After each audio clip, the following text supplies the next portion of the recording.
বর্তমান যে সরকার আছে তাই সেই সরকারের আমলের ভিতরে আমরা এই জিনিসটা দেখতে পাই। সত্য কিনা বলেন?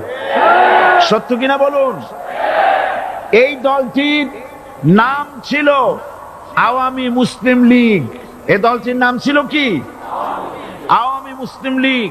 তখন তারা নারায়ে তাকবীর, আল্লাহু আকবার ধ্বনি দিত, স্লোগান দিত, কিন্তু ধর্মনিরপেক্ষ মতবাদ দলীয় আদর্শ হিসাবে গ্রহণ করার কারণে নারায়ে তাকবীর, আল্লাহু আকবার এই স্লোগান তারা বর্জন করেছে। 1972 সনে যখন তারা ক্ষমতায় এলেন তখন সংবিধানের শিরোনামে মুসলিম প্রথা সিদ্ধ বিসমিল্লাহির রহমানির রহিম তারা পরিত্যাগ করেছিল। সমস্ত বিশ্ববিদ্যালয়ের মনোগ্রাম থেকে ইকরা বিসমি রাব্বিকাল্লাযী খালাক রব্বি জিদনি ইলমা এটাকে তারা বাদ দিয়েছিল। সলিমুল্লাহ মুসলিম হল এই নাম থেকে মুসলিম শব্দ বাদ দিয়েছিল। নজরুল ইসলাম কলেজের নাম থেকে ইসলাম শব্দ বাদ দিয়ে শুধু নজরুল কলেজ করেছিল। এগুলি অসত্য না সত্য? বর্তমান এই সরকার ধর্মনিরপেক্ষ হওয়ার কারণে ইসলাম এবং মুসলিম বিদ্বেষী তার অসংখ্য প্রমাণ এই জাতির কাছে রয়েছে। দেশের শ্রেষ্ঠ সন্তান হচ্ছে আলেম ওলামা পীর বুজুর্গ, বলেন সুবহানাল্লাহ। দেশের শ্রেষ্ঠ সন্তান পীর মাশায়েখ আলেম ওলামাদের বিরুদ্ধে কোন জায়গায় কোন দুর্ঘটনা ঘটলেই তাদেরকেই দায়ী করা হয়। হরকুতুল জিহাদ, লাদেন বাহিনী, তালেবান নাম করে আলেমদেরকে গ্রেফতার করে এই সরকার পুলিশ দিয়ে নির্যাতন করেছে সরকার। একথা সর্বজনবিদিত যে সন্ত্রাস এবং হত্যা ধর্ষণের 90% অনুষ্ঠিত হয় কলেজ বিশ্ববিদ্যালয় পড়ুয়াদের মধ্য থেকে। আর চরিত্র সৃষ্টির শ্রেষ্ঠ কারখানা মাদ্রাসাগুলি এই সরকার একটা একটা করে বন্ধ করার পরিকল্পনা গ্রহণ করেছে। মাদ্রাসা শিক্ষাকে সংকুচিত করে ফেলছে।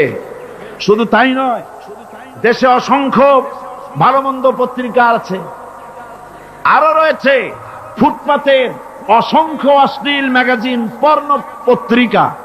দেশের অধিকাংশ জাতীয় দৈনিকগুলো হিন্দুস্তানের টাকায় পরিচালিত এবং এগুলি হচ্ছে ইসলামের চরম বিদ্বেষী। সরকার সেগুলিরই পৃষ্ঠপোষকতা করছে, আর্থিক সাহায্য দিচ্ছে, বিজ্ঞাপন দিচ্ছে। আর অন্যদিকে এদেশের মুসলিম জাতিসত্তার প্রতীক, স্বাধীনতা, সার্বভৌমত্ব, অখণ্ডত্বের অতন্ত্র প্রহরী, জননন্দিত 12 কোটি মুসলমানের কলিজার সাথে সম্পর্ক দৈনিক ইনকিলাব পত্রিকাকে বন্ধ করার ষড়যন্ত্র হিন্দুস্তানের গোলাম সরকার হাতে নিয়েছে।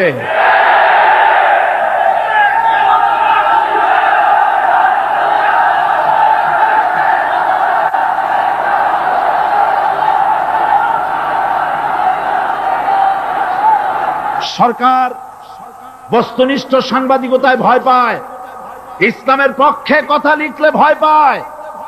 এজন্য তারা দৈনিক ইনকিলাব এবং তার পরিবারের গায়ে হাত দেওয়ার প্রস্তুতি নিয়েছে। দৈনিক ইনকিলাবের সম্পাদকের গায়ে যদি হাত দেওয়া হয়, ইনকিলাব যদি বন্ধ করে দেওয়া হয়, সারা বাংলাদেশ অচল হয়ে যাবে।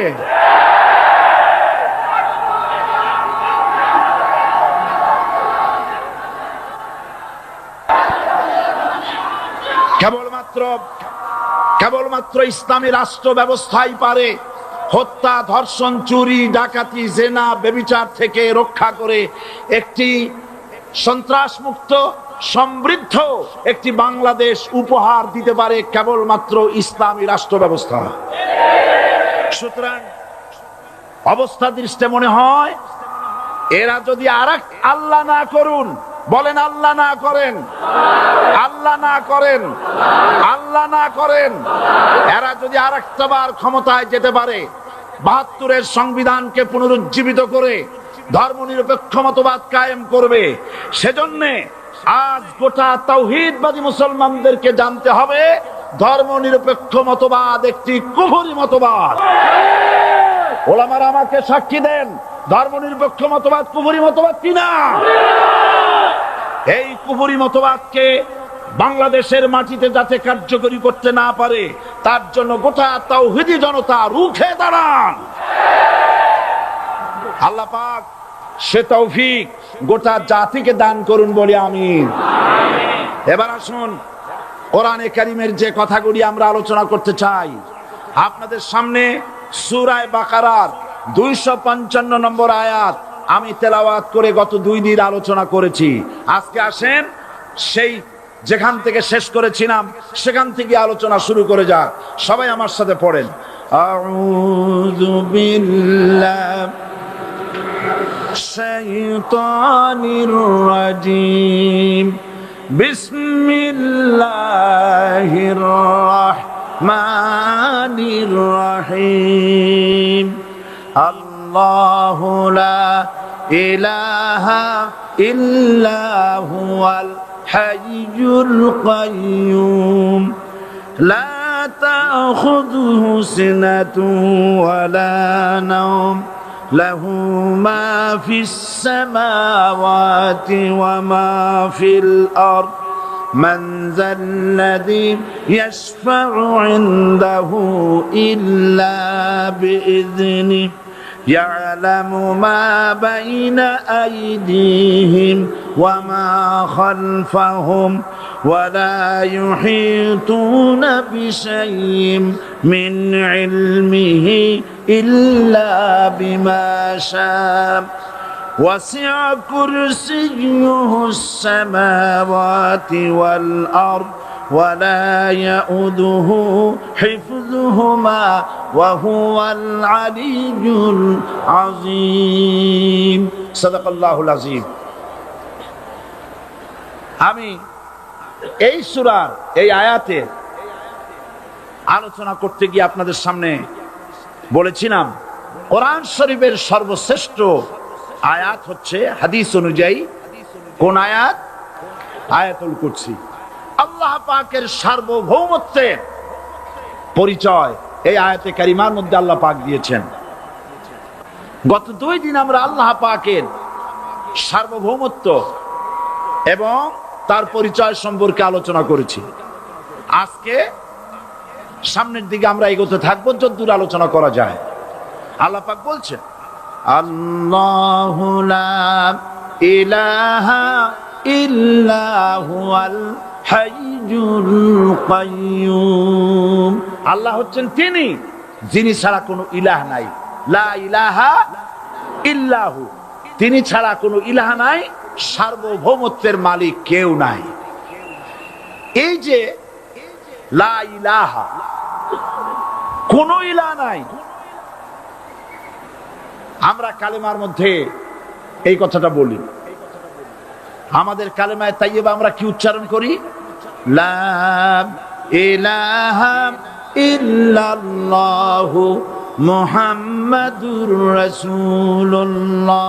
জোরে পড়েন, লা ইলাহা ইল্লাল্লাহু, লা ইলাহা ইল্লাল্লাহু মুহাম্মাদুর রাসূলুল্লাহ। লা ইলাহা, কোন ইলাহ নাই। এই দাওয়াত দিয়েছেন দুনিয়ার সমস্ত পয়গম্বর। এটা কি শুধু রাসূলুল্লাহর দাওয়াত ছিল? সমস্ত নবীদের স্লোগান ছিল একটা। সমস্ত নবীদের স্লোগান ছিল কয়টা? সবাই বলুন, কি সেই স্লোগান? লা ইলাহা ইল্লাল্লাহ। কোরআন শরীফের ভিতরে ইলাহ শব্দ 147 বার এসেছে।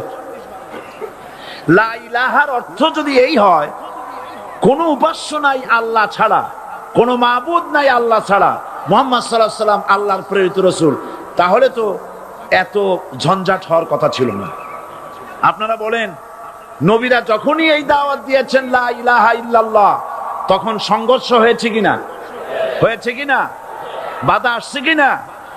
তাহলে এই কথাটা কি যার কারণে এরকমের বাধা আসে?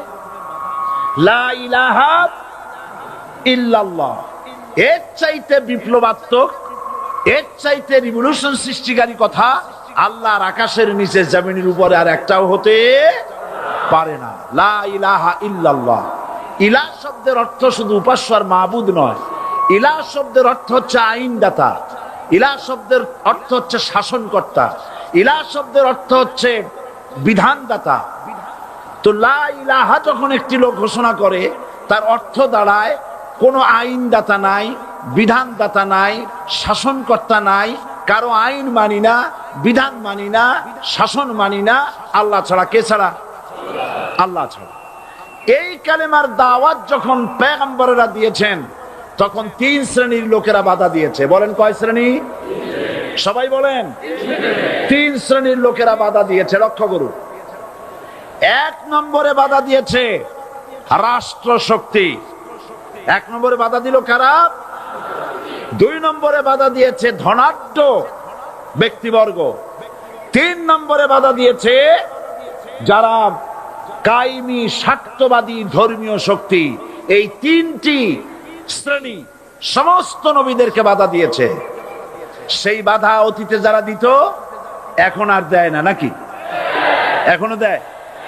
দেখুন, এই কালেমার দাওয়াত হযরতে মূসা আলাইহিস সালামকে যেদিন আল্লাহ পাক প্রথম ওহী দিলেন, এই দাওয়াত শুধু রাসূল দেন নাই, আল্লাহ পাক বলছেন প্রত্যেক নবী তার জাতিকে এই দাওয়াত দিয়েছেন। কি?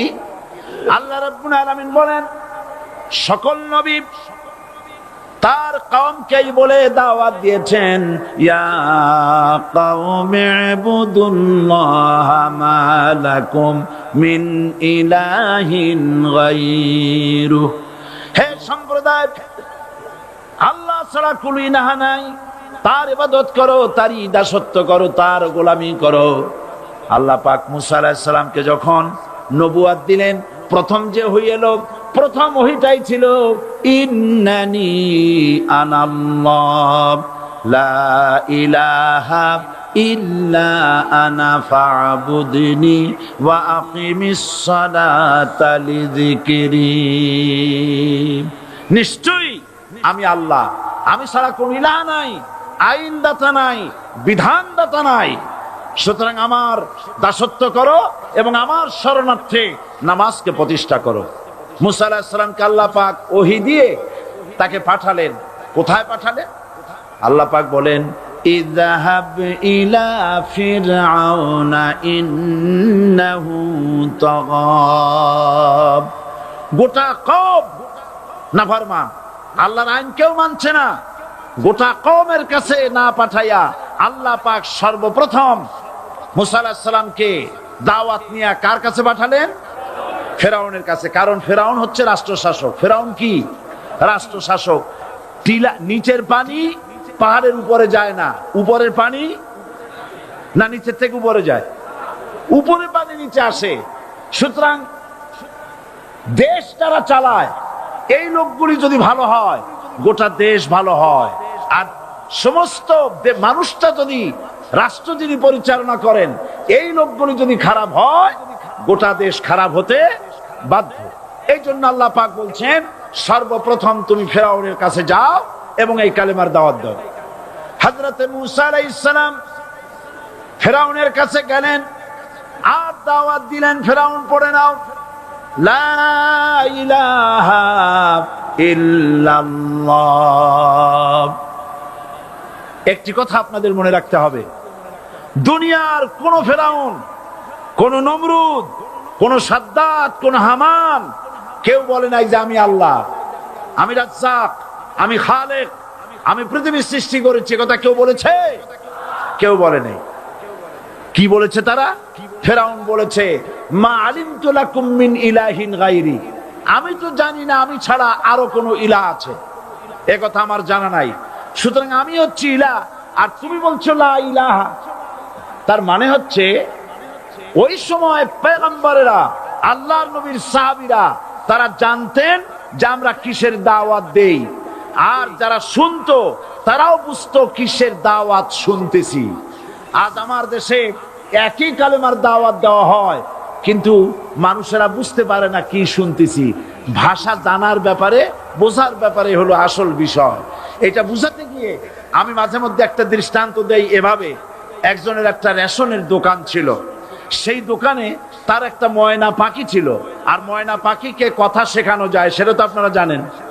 জি, ময়নাকে শিখায়েছে যে লাইন করুন, এক এক করে আসুন। ময়না এই কথা শিখেছে।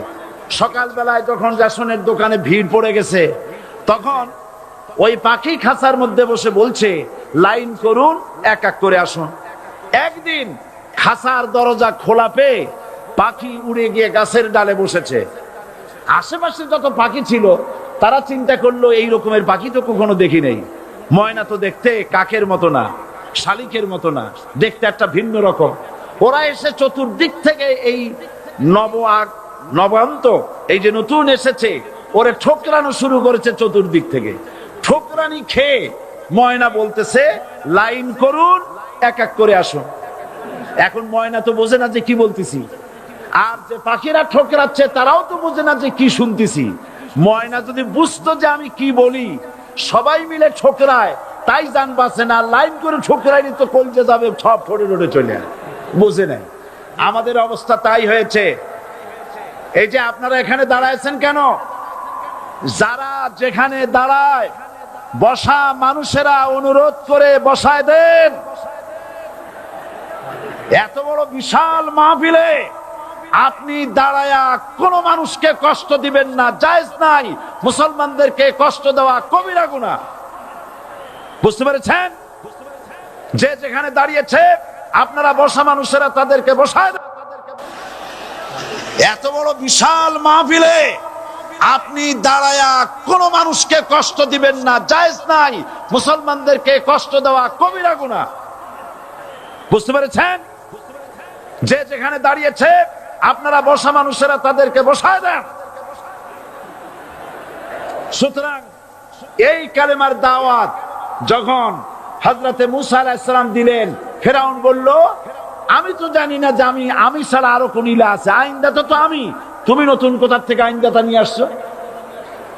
ফেরাউন বলছে দেখো, আমারে বাদ দিয়া যদি অন্য কাউকে ইলাহ বলে তুমি মানো, আর সেই শিক্ষা যদি যে জাতিকে দাও, তাহলে আমি তোমাকে ধরে লাআজআলান্নাকা মিনাল মাসজুনিন, আমি তোমাকে কারারুদ্ধ করব, আমি তোমাকে জেলখানায় ঢুকিয়ে দেব। রাষ্ট্র শক্তি প্রথম বাধা দিল কারা? বলেন সবাই। সেই বাধা কি ওখানে শেষ হয়েছে না এখনো আছে? আছে কিনা জোরে বলেন। আমি তোমাকে জেলখানায় ঢুকাবো। হযরত মুসা আলাইহিস সালাম বলেন ফেরাউন রে, জেলের ভয় আমি করি না, আমার কি জেলের ভয় দেখায়া লাভ নাই। আমি আল্লাহ পাকের পয়গম্বর হযরত মুসা আলাইহিস সালাম। ফেরাউনের দলবল আছে, লোক লস্কর আছে, তার অস্ত্রের অভাব নাই। আল্লাহ রাব্বুল আলামিন মুসা আলাইহিস সালামের কাছে একটা অস্ত্র দিয়া দিলেন। দিছিলেন কিনা? দিছিলেন কিনা? আল্লাহ পাক হযরত মুসা কি বলেছেন? ওয়া মা তিলকা বিয়ামিনিকা ইয়া মুসা, মুসা রে তোমার হাতে ওটা কি? মুসা আলাইহিস সালাম বললেন এটা লাঠি। আল্লাহ পাক বললেন ফেলে দাও লাঠি। লাঠি ফালায় দিলেন। কি হয়ে গেল? হিয়া হাইয়াতুন তাসআ, লাঠি হয়ে গেল। এখন লাঠি পড়ে সাপ হয়ে গেল। সাপ দেখে নবী হোক, ওলি হোক, সাহাবী হোক আর আলেম হোক, সাপ দেখলে ভয় করে না মানুষের? মুসা আলাইহিস সালাম ভয় পেয়েছে। আল্লাহ রাব্বুল আলামিন হযরত মুসাকে শোনায় দিলেন, খুযহা ওয়া লা তাখাফ সানুঈদুহা সিরাতাহাল উলা,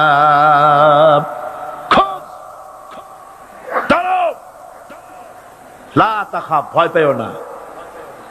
আল্লাহ বলছেন ধরো, ভয় পেও না। ধরার সঙ্গে সঙ্গে স্বাভাবিক অবস্থায় ফিরে আসবে, আবার লাঠি হয়ে যাবে। এখন আল্লাহ বলছেন ধরো। মুসা আলাইহিস সালাম কি ভয় পাওয়া উচিত হবে? আর উচিত হবে? মুসা আলাইহিস সালাম কি ভয় পাইছিলেন? কারণ হচ্ছে এই দুশমনের শক্তিটা খুব বড়ই দেখা যায়, মনে হয় যেন অনেক বড় কি জানি কি।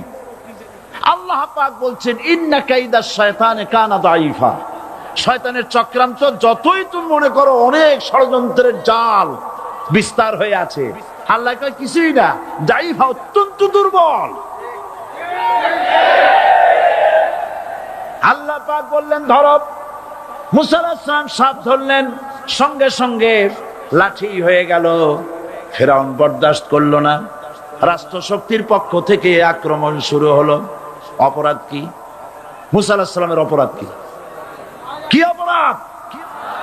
মাশাআল্লাহ, বুঝতে পেরেছেন। অপরাধ হচ্ছে তিনি বলেছেন লা ইলাহা, জোরে বলেন লা ইলাহা ইল্লাল্লাহ। এই কালেমাকে আজ আমরা ভিক্ষার বুলি বানাইছি। এটা হলো সার্বভৌমত্বের বুলি, এটা হচ্ছে আল্লাহ পাকের সার্বভৌমত্বের কথা। আজ আমরা মানুষের কাছে আমরা শুনি, মানুষেরা ভিক্ষা চায়, লা ইলাহা ইল্লাল্লাহ, এক মুঠ চাউল দেন, লা ইলাহা ইল্লাল্লাহ 10 খান পাই দেন। এই হচ্ছে কালেমার জিকির। আবার কেউ কেউ জিকির করতেছে লা ইলাহা আস্তে, ইল্লাল্লাহ জোরে, এমন জোরে কলব সাফ করে, কলব তাতে থাকলেও পারে গেলেও পারে। এই কালেমার জার, এর আঘাত পয়গম্বররা মেরেছেন। হযরত মুসা আলাইহিস সালাম যখন বলেছেন লা ইলাহা ইল্লাল্লাহ, এই ধাক্কা ফেরাউন বরদাস্ত করতে পারে নাই। দরিয়ায় নীলের ভিতরে আল্লাহ পাক ডুবাইয়ে শেষ করে দিয়েছেন, দেন নাই? হযরত মুসা আলাইহিস সালাম তার উম্মতেরা দরিয়ার পাশে বসে দ্বীনি কথাবার্তা বলতেছেন। এমন সময় ফেরাউন, তার শত্রু হচ্ছে মুসা আলাইহিস সালাম। শত্রু কেন? মুসা কি ফেরাউনের পাকা ধানে মই দিয়েছে নাকি? বলেন আপনারা। তার হালের গরু পিটায় মারছে নাকি? অপরাধ হলো তিনি আল্লাহর জমিনে আল্লাহর আইন প্রতিষ্ঠার কথা বলেছেন। এই শুধুমাত্র এই অপরাধে ফেরাউন তার দলবল নিয়ে 3 দিক থেকে আক্রমণ করেছে। মুসা আলাইহিস সালামের উম্মতেরা ভয় পেয়ে গেছেন। তারা বলছেন ইন্না লামুদরাকুন, আমরা পাকড়াও হয়ে গেছি। 3 দিকে সারাশি আক্রমণ, 3 দিকে শত্রু, একদিকে দরিয়া, পালাবার রাস্তা আছে? হযরত মুসা আলাইহিস সালাম ভয় পেয়ে গেলেন, সারেন্ডার করলেন না।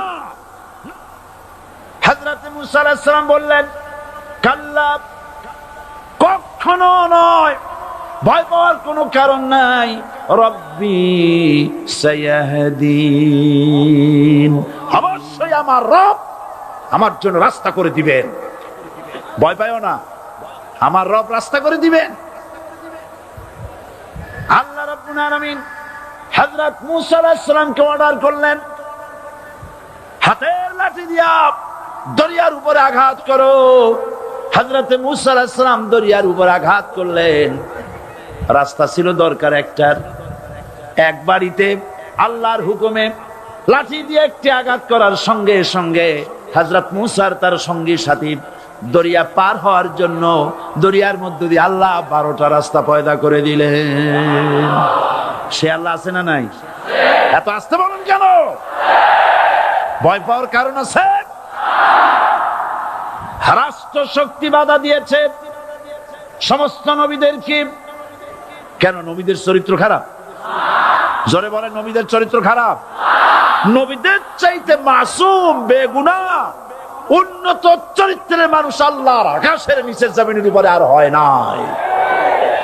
তোমরা যে সামনে তাদের পিছনে দৌড়াও, অমুকের সৈনিক, নেতা নেতা করে মরো,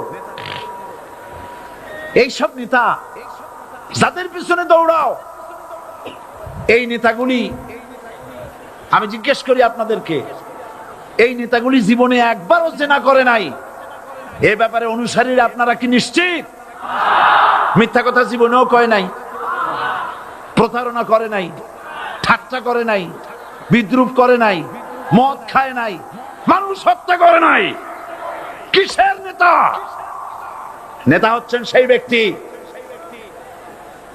যিনি বলেছেন, ও আমার স্ত্রীরা, ও আমার সাহাবীরা, রাতের আধারে আমার মধ্যে যা আচরণ দেখতে পাও, দিনের আলোতে আমার মধ্যে যা দেখতে পাও, সবগুলি খুলে খুলে মানুষের কাছে বলে দাও। তার নাম বিশ্বনবী মুহাম্মদ রাসূলুল্লাহ সাল্লাল্লাহু আলাইহি ওয়াসাল্লাম।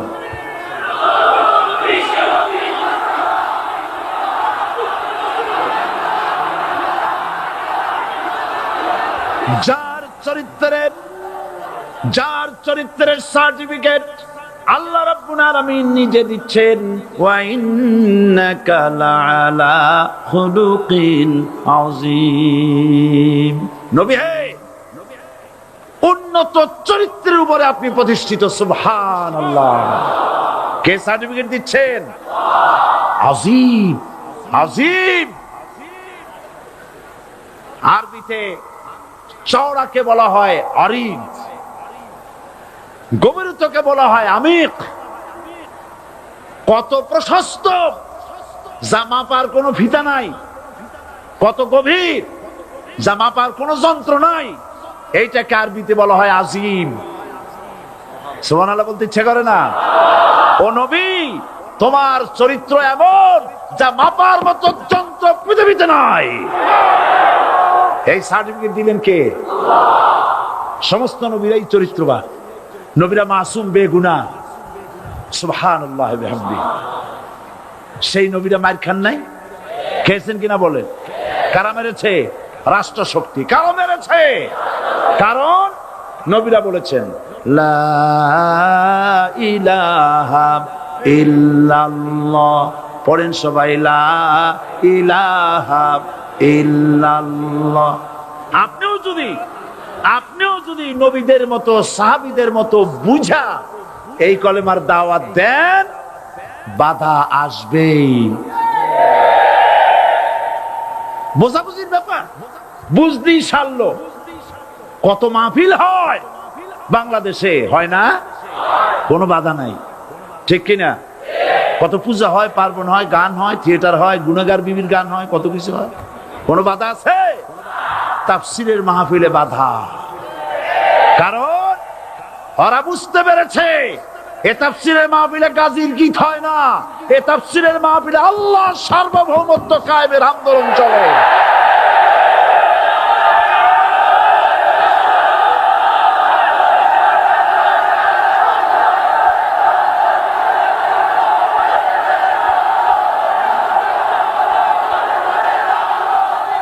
এবার দেখুন, এবার কলেমা বোঝেন, কালেমা বুঝুন। বঙ্গভবনের সামনে দাঁড়াইয়া, গণভবনের সামনে দাঁড়িয়ে আপনি যদি কালেমার জিকির করতে থাকেন, লা ইলাহা ইল্লাল্লাহ, লা ইলাহা ইল্লাল্লাহ, লা ইলাহা ইল্লাল্লাহ, লা ইলাহা ইল্লাল্লাহ, 2-1 ঘন্টা, 2-4 ঘন্টা, দেখবেন অফিসাররা এসে বলবে, না জানি কোন খাজা বাবা আসছে, আসেন আসেন, নিয়ে খাইতে দেবে, হাদিয়া দেবে। যেহেতু যিনি পড়তেছেন উনি বোঝেন না কি বলতেছেন, আর যারা দাওয়াত দিয়ে নিয়ে গেল ওরা টের পায় নাই যে কি শুনে দাওয়াত দিতেছে। কিন্তু আপনি যদি বঙ্গভবন, গণভবন, সেক্রেটারিয়েট আর পার্লামেন্ট এর ভিতরে ঢুকে যদি বলেন, কোন মানুষের তৈরি করা আইন মানি না, কোন সরকারের সার্বভৌমত্ব স্বীকার করি না, কারো বিধান মানি না, কারো তৈরি করা আইনের সামনে মাথা নত করি না, আল্লাহ ছাড়া কারো বিধান মানি না, হাদিয়া আসবে, খাইতে দেবে, পকেটে টাকা দেবে, খাওয়াবে এক জায়গায় নিয়ে। কোন জায়গায়? লাল দালানে। বোঝাবুঝি। পয়গম্বরেরা দাওয়াত দিয়েছেন আয়াতুল কুরসি, ফরজ নামাজ পড়িয়া দেখছি অনেকেই জামার বুতাম টুতাম খুলিয়া তারপরে জোরে একটা ফু দেন। অসুবিধা নাই, ফু আপনি দেন, কিন্তু কি পড়ে ফু দিচ্ছেন আপনি কি বুঝছেন কিছু? সুবহানাল্লাহ। বুঝলি কি এই চেহারা হয়? এতগুলো মানুষ লাগে নাকি বিপ্লব করতে, কালেমার রস কায়েম করতে? 313 জন মুসলমান যথেষ্ট পৃথিবীতে।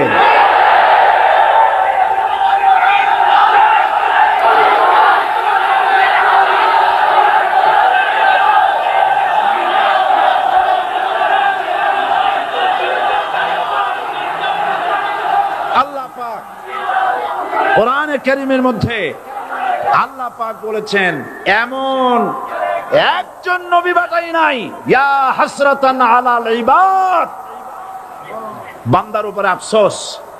আহারে, কে বলতেছেন? আমার আল্লাহ। বলেন আমার আল্লাহ। তিনি আফসোস করছেন, আফসোস। একজন পয়গম্বর এমন পাঠাইলাম না, একজন রাসূল পাঠাইলাম না যার সাথে এরা ঠাট্টা করে নাই, বিদ্রুপ করে নাই, পাগল বলে নাই, মানে নাই।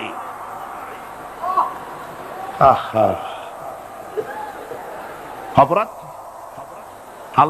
আল্লাহর সার্বভৌমত্ব প্রতিষ্ঠার অপরাধ। হযরত ইব্রাহিম আলাইহিস সালাম তিনি যখন এই কালেমার দাওয়াত দিয়েছেন নমরুদের বিরুদ্ধে, নমরুদ বলেছে মান আশাদ্দু মিন্না কুওয়া, আমার চাইতে শক্তিশালী আর কে আছে? আনা রাব্বুকুমুল আলা, আমি তোমাদের বড় প্রভু। নাউজুবিল্লাহ। কই থেকে একটা তুমি বলছো লা ইলাহা ইল্লাল্লাহ, আমি তো ইলাহ। হযরত ইব্রাহিম আলাইহিস সালাম কি কালেমার দাওয়াত পেশ করার অপরাধে অগ্নিকুণ্ডের ভিতরে ফালাবার ব্যবস্থা হয়ে গেছে। আল্লাহ পাক সব ঘটনা কোরআনে বলে দিয়েছেন কিনা বলেন? কেন বললেন এই সমস্ত কথা? এই জন্য বলেছেন ফেরাউন মরে যাবে, নমরুদ মরে যাবে, কিন্তু তাদের প্রেতাত্মারা যুগে যুগে তারা বেঁচে থাকবে। আগুনের ভিতরে ফালাবার ব্যবস্থা হয়েছে। আল্লাহ পাক বলে দিয়েছেন আমার রাস্তায় যদি চেষ্টা করো, জিহাদ করো, আমার সাহায্য তোমরা পাবে। ওয়া কানা হাক্কান আলাইনা নাসরুল মুমিনিন, মুমিনদেরকে সাহায্য করা আমি আল্লাহর জন্য ওয়াজিব। সুবহানাল্লাহ বলবেন না? আলহামদুলিল্লাহ বলবেন না? আমার জন্য ওয়াজিব মুমিনদেরকে সাহায্য করা। ইব্রাহিম আলাইহিস সালামকে আগুনে ফেলানো হচ্ছে। হযরত জিবরাইল বলেন ইব্রাহিম তোমাকে আগুনের ভিতরে ফেলানো হতেছে, আমার কাছে সাহায্য চাও, আমি তোমারে বাঁচায় দেব। হযরত ইব্রাহিম আলাইহিস সালাম তিনি বললেন জিবরাইল আমার পরীক্ষা চলতেছে, আমাকে ডিস্টার্ব করো না, আমি তোমার কাছে সাহায্য কেন চাইবো? আমি তো এমন কোন অন্ধ আল্লাহর ইবাদত করি না যিনি তার বান্দার দুঃখ দুর্দশা নিজের চোখে না দেখেন। পরীক্ষা পাস করছে না? পাস করছেন কিনা? হযরত ইব্রাহিম বলেন শোনো জিবরাইল, আমি যদি আগুনের ভিতরে পড়ে যাই আর আগুনে পুড়ে যদি ভস্ম হয়ে যায়, আমার আল্লাহ যদি এতে খুশি হন, তাহলে আমি আমার রব্বুল আলামিনকে খুশি করার জন্য এভাবে 1000 বার পড়তে আমি রাজি আছি। ইব্রাহিম আলাইহিস সালাম আগুনের ভিতরে পড়ে গেলেন। আল্লাহ রাব্বুল আলামিন আগুনের প্রতি নোটিশ করে দিলেন ইয়া নারু কুনি বারদাও ওয়া সালামান আলা ইব্রাহিম, আগুন আমার ইব্রাহিমের জন্য শান্তিদায়ক ঠান্ডা হয়ে যা। ইব্রাহিম আলাইহিস সালাম জ্বলছেন, পুড়ে গেছেন। নমরুদ তার প্রাসাদের ছাদে বসে ইব্রাহিম আলাইহিস সালামের পোড়া দৃশ্য দেখে আনন্দ করবে, আগুনের দিকে তাকায় দেখে ইব্রাহিম আরামে বসে আছেন। পোড়া তো দূরের কথা, জামাও পরে নাই। ও ডাক দিয়া বলে রে আগুন, গোটা জাতি নিয়ে তোর পূজা করলাম, আমার দুশমন কেন জ্বালাইতে পারিস না? তোর জ্বালানো শক্তি কি নষ্ট হয়ে গেছে নাকি? আগুনের ভিতর থেকে আওয়াজ বেরিয়ে এলো নমরুদ, আমার ভিতরে দাহ্য শক্তি জ্বালানো শক্তি আছে কি নাই যদি প্রমাণ করতে চাও, টেস্ট করতে চাও, তুই নিজে আয়, তোরে সুদ্ধা তাম দুনিয়া জ্বালাই দিতে পারি, ইব্রাহিমের এক গাছা পশম জ্বালাইতে পারি না। বিশ্বকবি আল্লামা ইকবাল কি সুন্দর করে বলেছেন, আজ ভি হো জু ইব্রাহিম কা ইমা पैदा आग कर सकती है एक अंदाजे गुलिस्ता पैदा। ইব্রাহিমের ঈমান যদি আজও কোথাও হয় বিদ্যমান, করতে পারেন অগ্নিকুণ্ডে খুবসুরত এক গুলিস্তান।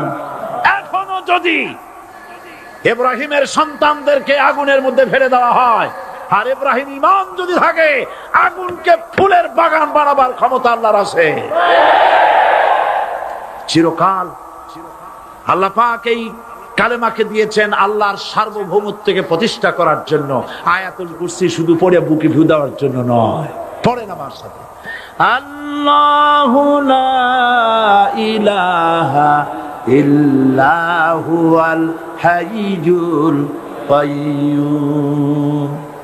দুনিয়ার সমস্ত পয়গম্বর অত্যাচারিত হলেন, শুধু তাই নয়, বিশ্ব নবী আখিরি জামানার পয়গম্বর নবী মুহাম্মদ রাসূলুল্লাহ সাল্লাল্লাহু আলাইহি ওয়াসাল্লাম জাতির কাছে আসলেন। তিনি এসে বললেন, ইয়া আইয়ুহান নাস কুলু লা ইলাহা ইল্লাল্লাহ। প্রথম দাওয়া শুনছেন কথা? রাসূলুল্লাহ বলছেন, ও জাতি, আমার রাসূল তো মক্কার রাসূল না শুধু, মদিনার রাসূল না শুধু, আরবি ভাষা ভাষীদের রাসূল না শুধু, আমার নবী কি নবী? চিল্লায় বলেন। তাই তিনি বলেছেন, ও বিশ্বের মানবতা, বিশ্বের মানব গোষ্ঠী, যদি মুক্তি পেতে চাও, নাজাত পেতে চাও, উচ্চারণ করো, বিশ্বাস করো, আমল করো, বলো লা ইলাহা ইল্লাল্লাহ। জোরে পড়েন লা। কোরআনে কারীমের মধ্যে আল্লাহ পাক এই পৃথিবীর বুকে যারা আরামের টাটকা সুখগুলি, আরামগুলি যারা বর্জন করে আল্লাহ রাব্বুল আলামিনকে বিশ্বাস করে যারা জীবন পরিচালনা করেছে, আল্লাহ পাক তাদের জন্য জান্নাত রেখেছেন এবং তাদের জন্য বলছেন, সাবিকু ইলা মাগফিরাতিম মির রাব্বিকুম ওয়া জান্নাতিন আরদুহা কাআরদিস সামাই ওয়াল আরদ উইদ্দাত লিল্লাযীনা আমানু বিল্লাহি ওয়া রাসূলিহি। আল্লাহ পাক বলেন, প্রতিযোগিতা করো আল্লাহর মাগফিরাত কামনার জন্য আর জান্নাতে যাওয়ার জন্য প্রতিযোগিতা করো, আল্লাহর রহমত পাওয়ার জন্য সৎ কাজের প্রতিযোগিতা করো, তাহলে আল্লাহ রাব্বুল আলামিন তোমাদেরকে ক্ষমা করবেন আর তোমাদের জন্য এমন জান্নাত দিবেন যেই জান্নাত আকাশের বিশালতার, জমিনের বিশালতার মতো। এই বিরাট জান্নাত তোমাদেরকে দিবেন। এই জান্নাত চিরস্থায়ী সুখ এবং শান্তি জায়গা হবে। মাসালুল জান্নাতিল্লাতী উইদাল মুত্তাকুন ফিহা আনহারুম মিন মাইন গায়রি আসিনিন ওয়া আনহারুম মিন লাবানিন লাম ইয়াতাগায়্যার তা'আমুহু। আল্লাহ পাক বলছেন, জান্নাত আল্লাহ পাক ওয়াদা করেছেন মুত্তাকিদের জন্য। আল্লাহ পাক জান্নাত দিবেন, যে জান্নাতের ভেতরে রয়েছে মধুর প্রস্রবণ, রয়েছে দুধের প্রস্রবণ, রয়েছে সেখানে স্বচ্ছ পানির প্রস্রবণ রয়েছে।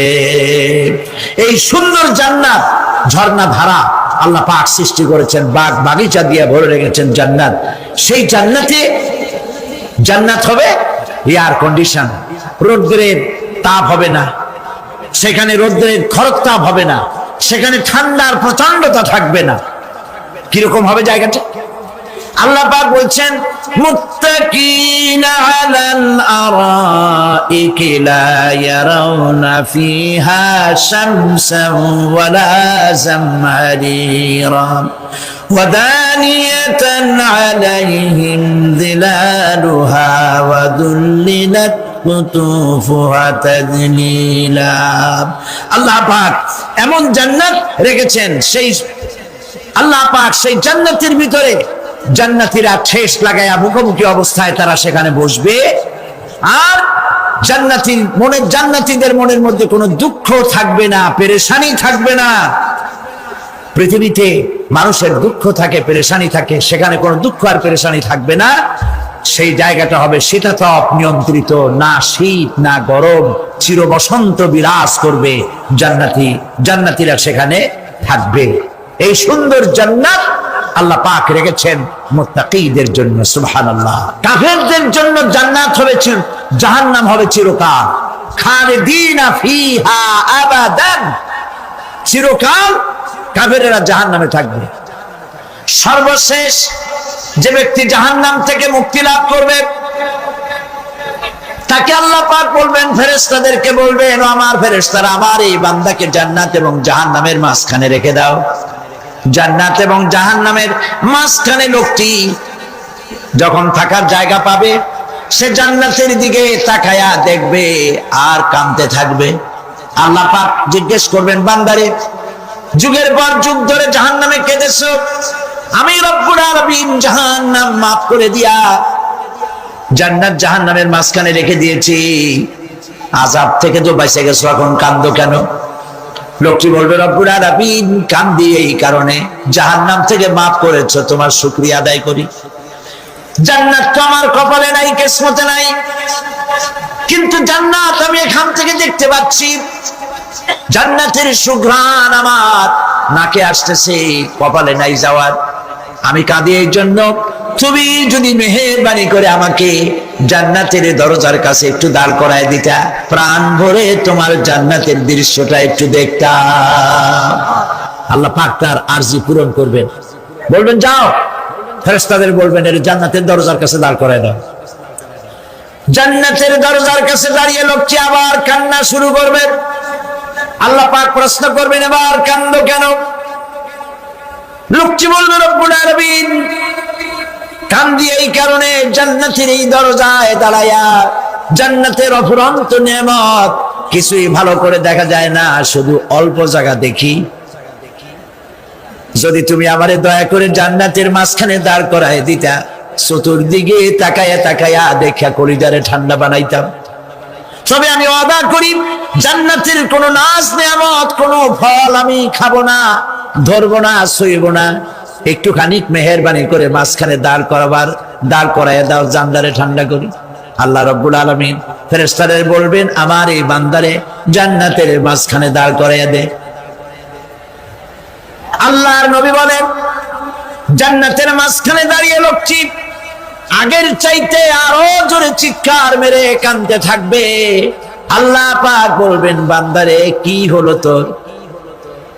দরজার কাছে আসতে চাইছিলে, আইনা দিলাম।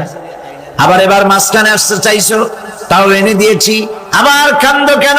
লোকটি বলবে, রব্বুল আলামিন এবার কান্দি এই জন্যে, তুমি যখন দয়া করে একটিবার জান্নাতের মাঝখানে এনে আমাকে দাঁড় করায় দিয়েছো, তুমি রহমান রহিম গফুরুর রহিম, এই জান্নাত থেকে আবার আর বাইর করে দিও না। আল্লাহ রাব্বুল আলামিন বলবেন, ও আমার বান্দারে, আমার এই জান্নাত তোর খুব পছন্দ হয়েছে নাকি? লোকটি বলবে, রব্বুল আলামিন কলিজা ঠান্ডা হয়ে গেছে, ভাবতেও পারি নাই জান্নাত এত সুন্দর। আল্লাহ পাক বলবেন, বান্দারে এরকম একটি নয়, দুইটা নয়, তোর জন্য আমি 10টা জান্নাত এরকম রিজার্ভ করে রাখছি। সুবহানাল্লাহ। আল্লাহ পাককে ভয় করে পৃথিবীর সমস্ত পাপ থেকে যারা নিজেকে রক্ষা করবে, আল্লাহ তাদের জন্য এই জান্নাত রেখে দিয়েছেন। সুবহানাল্লাহ। সেই জান্নাতের রিসিপশন আপনারা আন্দাজ করতে পারবেন না, রিসিপশন কারে কয়। কি এর প্রধানমন্ত্রী আর প্রেসিডেন্ট, 4-5টা পুলিশ আর আর্মি এসে একটা ফট করে সেলুট মারলো, বাস শেষ হয়ে গেল, এরকম না। জান্নাতীদেরকে রিসিপশন দেওয়া হবে। জান্নাতীরা যখন আল্লাহর হুকুমে জান্নাতের দিকে যেতে লাগবে, আর যখন জান্নাতের কাছে চলে যাবে, আল্লাহ রাব্বুল আলামিন শোনায় দিচ্ছেন, হাত্তা ইযা জাউহা ফুতিহাত আবওয়াবুহা ওয়া ক্বালা লাহুম খাযানাতুহা সালামুন আলাইকুম তিবতুম ফাদখুলুহা খালিদিন। সুবহানাল্লাহ। জান্নাতীরা যখন জান্নাতে প্রবেশ করার দরজার মুখোমুখি হবে, দ্বার রক্ষীগণ তখন বলবে, সালামুন আলাইকুম, আল্লাহর শান্তি তোমাদের উপরে বর্ষিত হোক। সুবহানাল্লাহ। দুনিয়ার টাটকা সুখগুলি 2 পা দিয়ে ঠেলে দিয়েছো, টাটকা সুখগুলি গ্রহণ করো নাই, হারাম খাও নাই, আল্লাহর দ্বীন কায়েমের জন্য রক্ত দিয়েছো, জীবন দিয়েছো, কষ্ট করেছো, আল্লাহকে ভয় করেছো।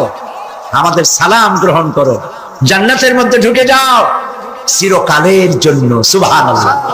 আর বাইরে হওয়া লাগবে না, চিরকাল এই জান্নাতের মধ্যে তোমরা বসবাস করতে পারবে, আল্লাহ রাব্বুল আলামিনের ফেরেশতারা বলে দিবেন। জান্নাতের মধ্যে আল্লাহ পাক হুরদের সঙ্গে জান্নাতীদের বিয়ের ব্যবস্থা করে দিবেন। কোরআনে কারিমে আল্লাহ পাক বলেন, মুত্তাকিনা আলা সুরুজিম মাসফুফাতিন ওয়া যাওয়াজনাহুম বিহুরিন ঈন। সামনাসামনি ভাবে সাজানো সারি সারি আসন সমূহের উপর তারা ঠেস লাগায় বসে থাকবে, আর আল্লাহ রাব্বুল আলামিন হুরদের সাথে জান্নাতীদের বিয়ের ব্যবস্থা করে দিবেন। যেসব হুরের সঙ্গে বিয়ে হবে তাদের আল্লাহ পাক বিবরণ দিচ্ছেন কি রকম হবে তারা। লাম ইয়াতমিসহুন্না ইনসুন ওয়ালা জান। এর পূর্বে জিন এবং ইনসান এদেরকে কেউ স্পর্শ করে না। কি রকম তারা? কাআন্নাহুন্নাল ইয়াকুতু ওয়াল মারজান। যেমন ঝিনুকের ভিতরে মণিমুক্তা থাকে, এইভাবে আল্লাহ পাক তাদেরকে পবিত্র করে রেখে দিয়েছেন।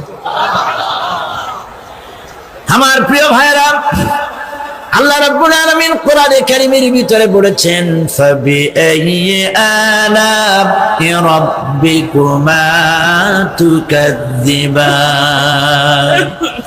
জান্নাত দান করে আল্লাহ পাক এবার জান্নাতীদেরকে সম্বোধন করে বলবেন, ইয়া ইবাদি লা খাউফুন আলাইকুমুল ইয়াওমা ওয়ালা আনতুম তাহজানুন। হে আমার বান্দারা, লা খাউফুন আলাইকুমুল ইয়াওম, আজ আর কোনো ভয় নাই। সুবহানাল্লাহ, সুবহানাল্লাহ। আজ আর কোনো ভয় নাই, কোনো চিন্তাও নাই, আরামে এই জান্নাতের মধ্যে বসবাস করো। এরপরে আল্লাহ পাক জিজ্ঞেস করবেন, ও আমার জান্নাতীরা, আমি যেসব ওয়াদা করছিলাম আমার ওয়াদা মোতাবেক সমস্ত নিয়ামত পেয়েছো? তারা বলবে, হ্যাঁ পেয়েছি, সব নিয়ামত আপনার ওয়াদা মোতাবেক সব পেয়েছি। আল্লাহ রাব্বুল আলামিন বলবেন, সব পাও নাই, ওয়ানাদাইনা মাজিদ, আমার কাছে আরো বেশি আছে। সুবহানাল্লাহ, আমার কাছে আরো বেশি আছে। জান্নাতীরা বুঝবে না সে আরো বেশিটা কি, এর থেকে আর বেশি কি। প্রিয় ভাই সব, নবী করিম সাল্লাল্লাহু আলাইহি সাল্লাম বলেছেন, জান্নাতের সুখ আর শান্তি কোন চোখ নাই যা দেখেছে, যা কোন অন্তঃকরণ নাই যা কল্পনা করতে পেরেছে। এই জান্নাত মুত্তাকিদের জন্য আল্লাহ রাখছেন। সুবহানাল্লাহ। জান্নাতীরা ভাবতেও পারবে না সেই নিয়ামতগুলি কি। প্রিয় ভাই সব, সেই মুহূর্তে আল্লাহর নবী মুহাম্মদুর রাসূলুল্লাহ সাল্লাল্লাহু আলাইহি ওয়াসাল্লাম বলবেন, রব্বুল আলামিন, আমার উম্মতেরা জান্নাতীরা বুঝতে পারে নাই আপনার কাছে কি নিয়ামত আরো বেশি আছে। আমার এই উম্মতেরা জান্নাতীরা আপনার ওয়াদা মোতাবেক সব পেয়েছে, কিন্তু একটি জিনিস এখনো তাদের কিসমতে হয় নাই। সেই জিনিসটা হলো, যারা তার রবকে না দেখে শুধু কোরআন আর হাদিসের কথা শুনে আরবের ঘুম হারাম করে তাহাজ্জুদের নামাজ আদায় করেছিল, চোখের পানি ফেলেছিল, যারা জান্নাত দেখে নাই, জাহান্নাম দেখে নাই, আপনাকে ভয় করে যারা জীবন পরিচালনা করেছিল, যারা আপনাকে দেখে নাই, না দেখে শুধু কোরআন হাদিস বিশ্বাস করে যারা অকাতরে নিজেদের জীবন বিলায় দিয়েছিল, এই জান্নাতীরা এখন পর্যন্ত তার রবকে দেখতে পারে নাই। আল্লাহ রাব্বুল আলামিন তার সামনে থেকে ৭০,০০০ পর্দা সরে যাবে। আল্লাহ পাক বান্দাদের আরজি পুরা করার জন্য জান্নাতীদের সামনে তিনি জালোয়া ফরোজ হবে। কোরআন শরীফের ভিতরে আল্লাহ পাক বলেন, জান্নাতীরা তারা আল্লাহর দিকে, জান্নাতীরা তার রবের দিকে তাকিয়ে থাকবে, আর রব তার বান্দাদের দিকে তাকায়া থাকবে। প্রাণ ভরে জান্নাতীরা রবকে দেখবে। সুবহানাল্লাহ, আল্লাহ পাককে দেখবে। প্রাণ খুলে আজ দোয়া করি, রব্বুল আলামিন জান্নাতের যেই পরিবেশে, যেই জায়গায় তুমি দয়া করে তোমার গোলামদেরকে তোমার তুমি নিজেই দর্শন দিবে, দেখা দিবে। মনিব গো, ও আমাদের রব, আজ এই বিশাল জনসমুদ্র নিয়ে তোমার দরবারে আবেগ ভরা কণ্ঠে বলি, যে অনুষ্ঠানটি তুমি এমন মুবারক অনুষ্ঠান করবে যেখানে তুমি জান্নাতীদেরকে দেখা দিবে, ওই জান্নাতের কোনো একটি, ওই অনুষ্ঠানের কোনো একটি কোনায় কানায় আমাদেরকেও দাঁড় করাইয়া দেখান তুমি।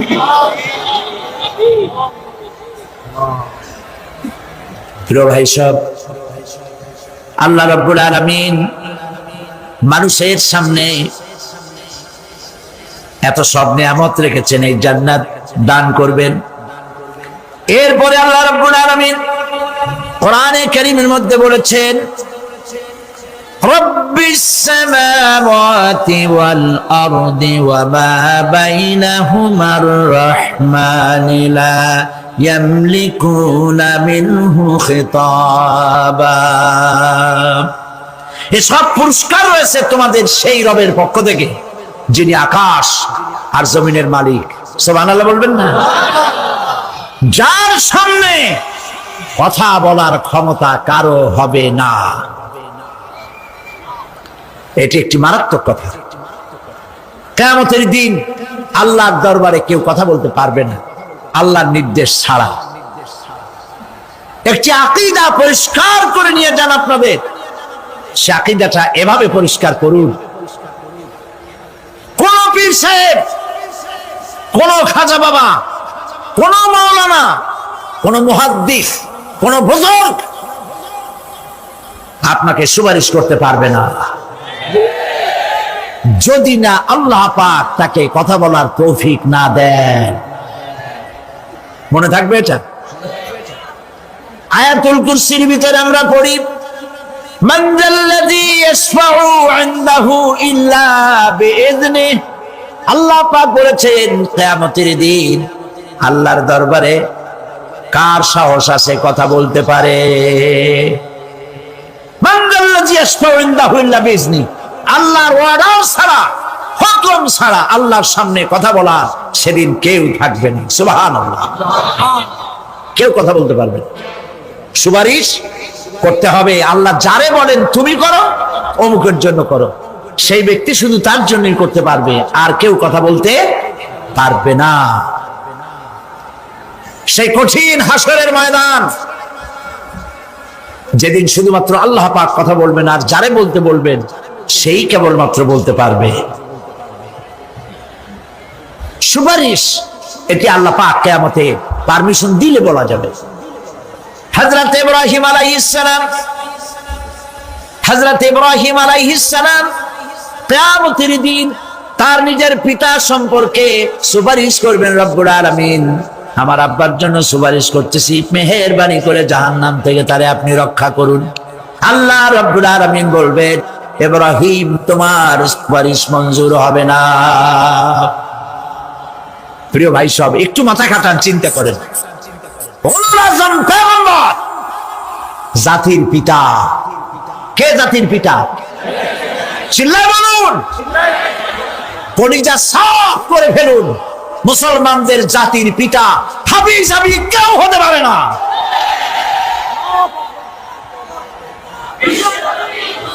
মিল্লাতা আবিকুম ইব্রাহিম। ইব্রাহিম আলাইহিস সালাম এই মিল্লাতের পিতা। সুবহানাল্লাহ।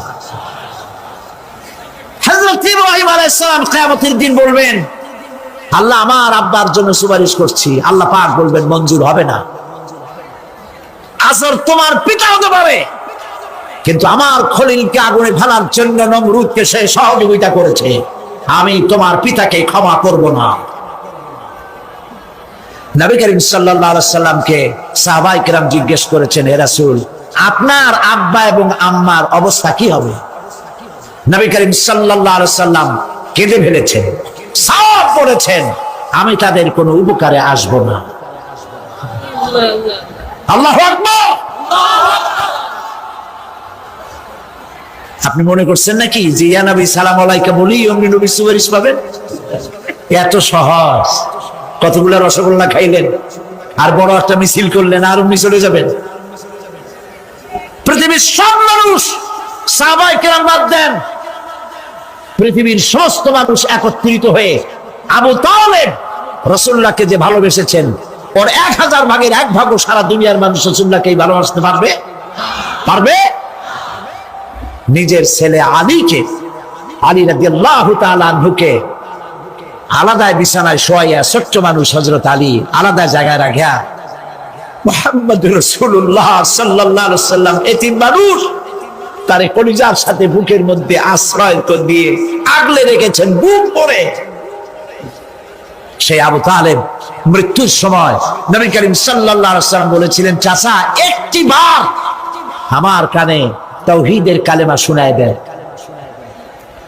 আবু তালেব তার কিসমতে ছিল না কালেমা। মরে যাওয়ার পর একজন সাহাবী বলেছিলেন, ইয়া রাসূলুল্লাহ, মৃত্যুর সময় আবু তালেবের মুখ আমি নড়তে দেখেছি, তিনি কালেমা পড়েছেন সম্ভবত। রাসূলুল্লাহ সাহেব বলেছেন, আমি শুনি নাই। এত ভালোবাসার পরেও হাদিস শরীফে এসেছে আবু তালেব জাহান্নামে যাবে। কোথায় যাবে? জাহান্নামে। সবচাইতে কম আযাব হবে কার? আবু তালেবের। কম আযাবটা কি? হাদিস শরীফে এসেছে কম আযাব হলো জাহান্নামের আগুন দিয়ে এক জোড়া জুতা তৈরি করে আবু তালেবের পায়ে পরিয়ে দেওয়া হবে। সেই জাহান্নামের আগুনের তৈরি করা জুতার তাপে আবু তালেবের মাথার ঘিলুগুলো টকবক করে বউ পড়তে লাগবে। এত ভালোবেসে যদি কিয়ামতে উপায় না হয়, আপনি ইয়া নবী সালাম আলাইকা, ইয়া রাসূল সালাম আলাইকা, আর কতগুলো জিলাপি খাইলেন, বড় একটা মিছিল করলেন। প্রিয় ভাই সব, এইসব বেদাত ছাড়ুন, এগুলি সুস্পষ্ট বিদআত। রাসূলুল্লাহকে ভালোবাসবেন, সাহাবীরা যেভাবে ভালোবেসেছেন ওইভাবে ভালোবাসবেন। আল্লাহ রাব্বুল আলামিন বলেন, যালিকাল ইয়াউমুল হক ফামান শাআ আত্তাখাযা ইলা রাব্বিহি মাআবা। এই দিনটি অবশ্যই আসবে, সেদিনটি নিশ্চিতভাবে আসবে। আর এখন যার ইচ্ছা সে তার রবের দিকে অগ্রসর হোক। ইন্না আনজারনাকুম আযাবান করিবান ইয়াওমা ইয়ানজুরুল মার'উ মা কদ্দামাত ইয়াদাহু ওয়া ইয়াকুলুল কাফিরু ইয়া লাইতানি কুনতু তুরাবা। ইন্না আনজারনাকুম আযাবান করিবা, খুব নিকটবর্তী একটি আযাব সম্পর্কে আমি তোমাদেরকে সতর্ক করে দিলাম। কে বলতেছেন? আল্লাহ পাক। লক্ষ্য করুন আল্লাহ কি বলছেন, খুব নিকটবর্তী একটি কঠিন শাস্তি, আযাব অর্থাৎ কিয়ামত, এ সম্পর্কে আমি তোমাদেরকে সতর্ক করে দিলাম। ইয়াউমা ইয়ানজুরুল মার'উ মা কদ্দামাত ইয়াদা, সেদিন প্রত্যেকটি লোক যা সে পাঠিয়ে দিয়েছিল এখানে, অর্থাৎ যা করেছিল সেগুলি সে দেখতে পাবে। আর তখন ওয়ায়াকুলুল কাফিরু ইয়া লাইতানি কুনতু তুরাবা। সেই কিয়ামতের ময়দানে অবস্থা দেখে কাফেররা বলবে, আহারে মানুষ না হইয়া যদি মাটি হইয়া যেতাম, যদি মাটি হতাম, যদি মানুষ না হয়ে না জন্মতাম, আজ এই হাসরের ময়দানে এইখানে এই বিচারের মুখোমুখি হতাম না, মাটি হইলে বরং অনেক ভালো হতো। এই পৃথিবীতে আমরা এসেছি, চলে যাব, যাওয়ার আগে এই কোরআন একটি বিশাল জনগোষ্ঠী এমন বানাতে চেয়েছে যে জনগোষ্ঠী এই কোরআন দিয়ে একটি বিশাল সমাজ গড়বে, রাষ্ট্র গড়বে, এমন রাষ্ট্র গড়বে যেই রাষ্ট্রে দুঃখ থাকবে না, অশান্তি থাকবে না, যেখানে সুখ থাকবে, সমৃদ্ধি থাকবে, আর কিয়ামতের দিন আল্লাহর জান্নাতে তারা চলে যাবে।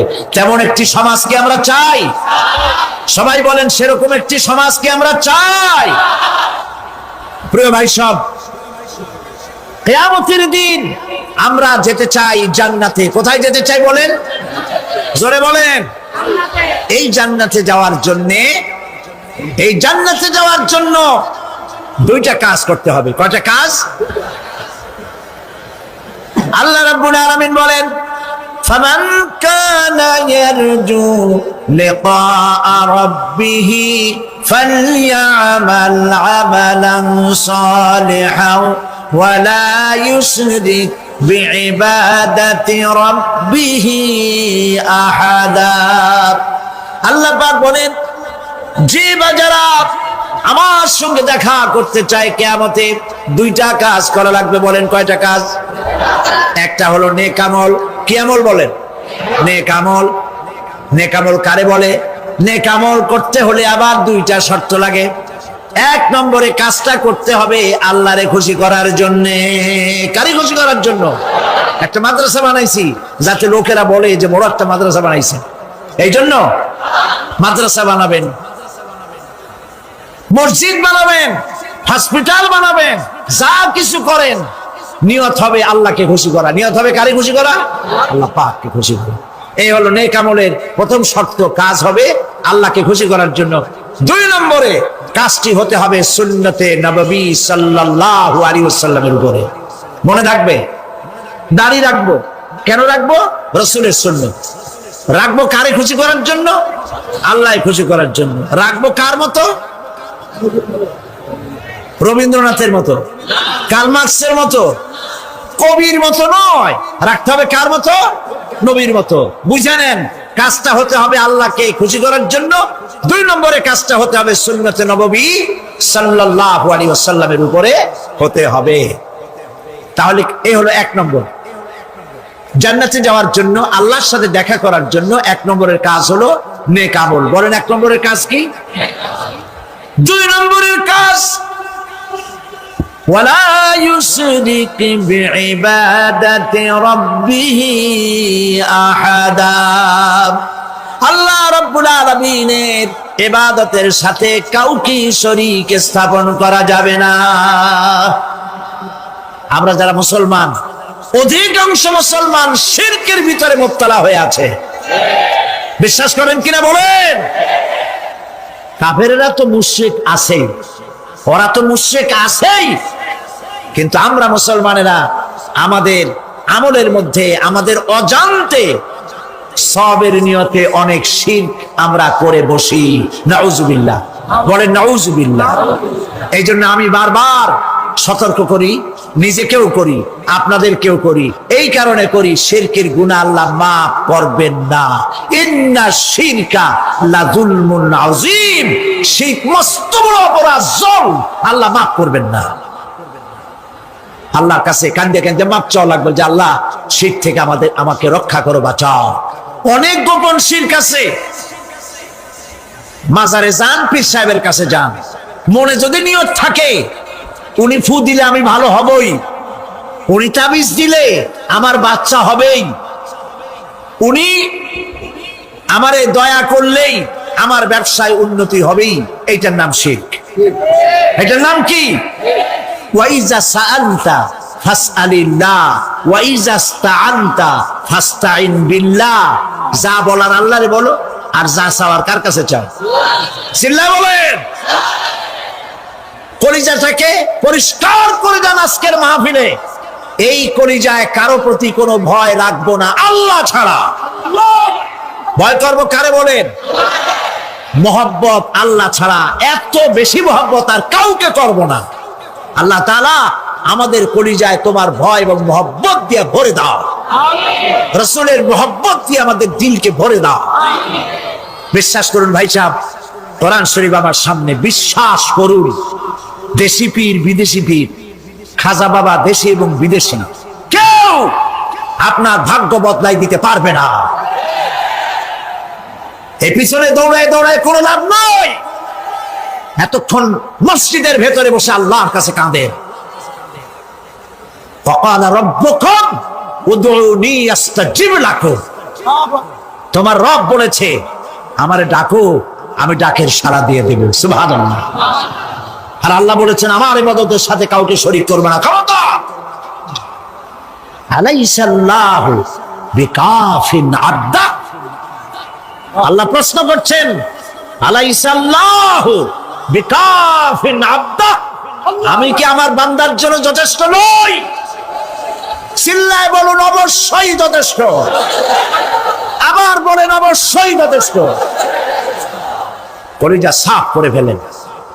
সম্রাট শাহজাহান, দিল্লির সম্রাট, হাবিজাবি সম্রাট না, দিল্লির সম্রাট। এখন কোথায়? কবরের মধ্যে। কবি বলতেছেন, শাহনে জাহাं को जिन्हें फक्र से देते थे बाज, शाहने जहां को जिन्हें फक्र से देते थे बाज, वाज कब्र में है सूरह अलहम्दु की मोहताज। সারা ভারতবর্ষ যারা ট্যাক্স দিয়ে নিজেকে সৌভাগ্যবান বলে মনে করত, সে আজ কবরের মধ্যে ভিক্ষুকের মতো সূরা আলহামদুর মতো একটি সূরার মুহতাজ হয়ে ভিক্ষুকের মতো শুয়ে আছে। সম্রাট শাহজাহান মসজিদে বসে আছে, এক ফকির ঘুরতেছে। লোকেরা কয় ছোটবেলা থেকেই তোমার খয়রাত করতে দেখলাম, ভিক্ষা কি জীবনেও যাবে না তোমার? লোকটি বলছে, আমি ভিক্ষা করবো ছাড়া আমার উপায়টা কি?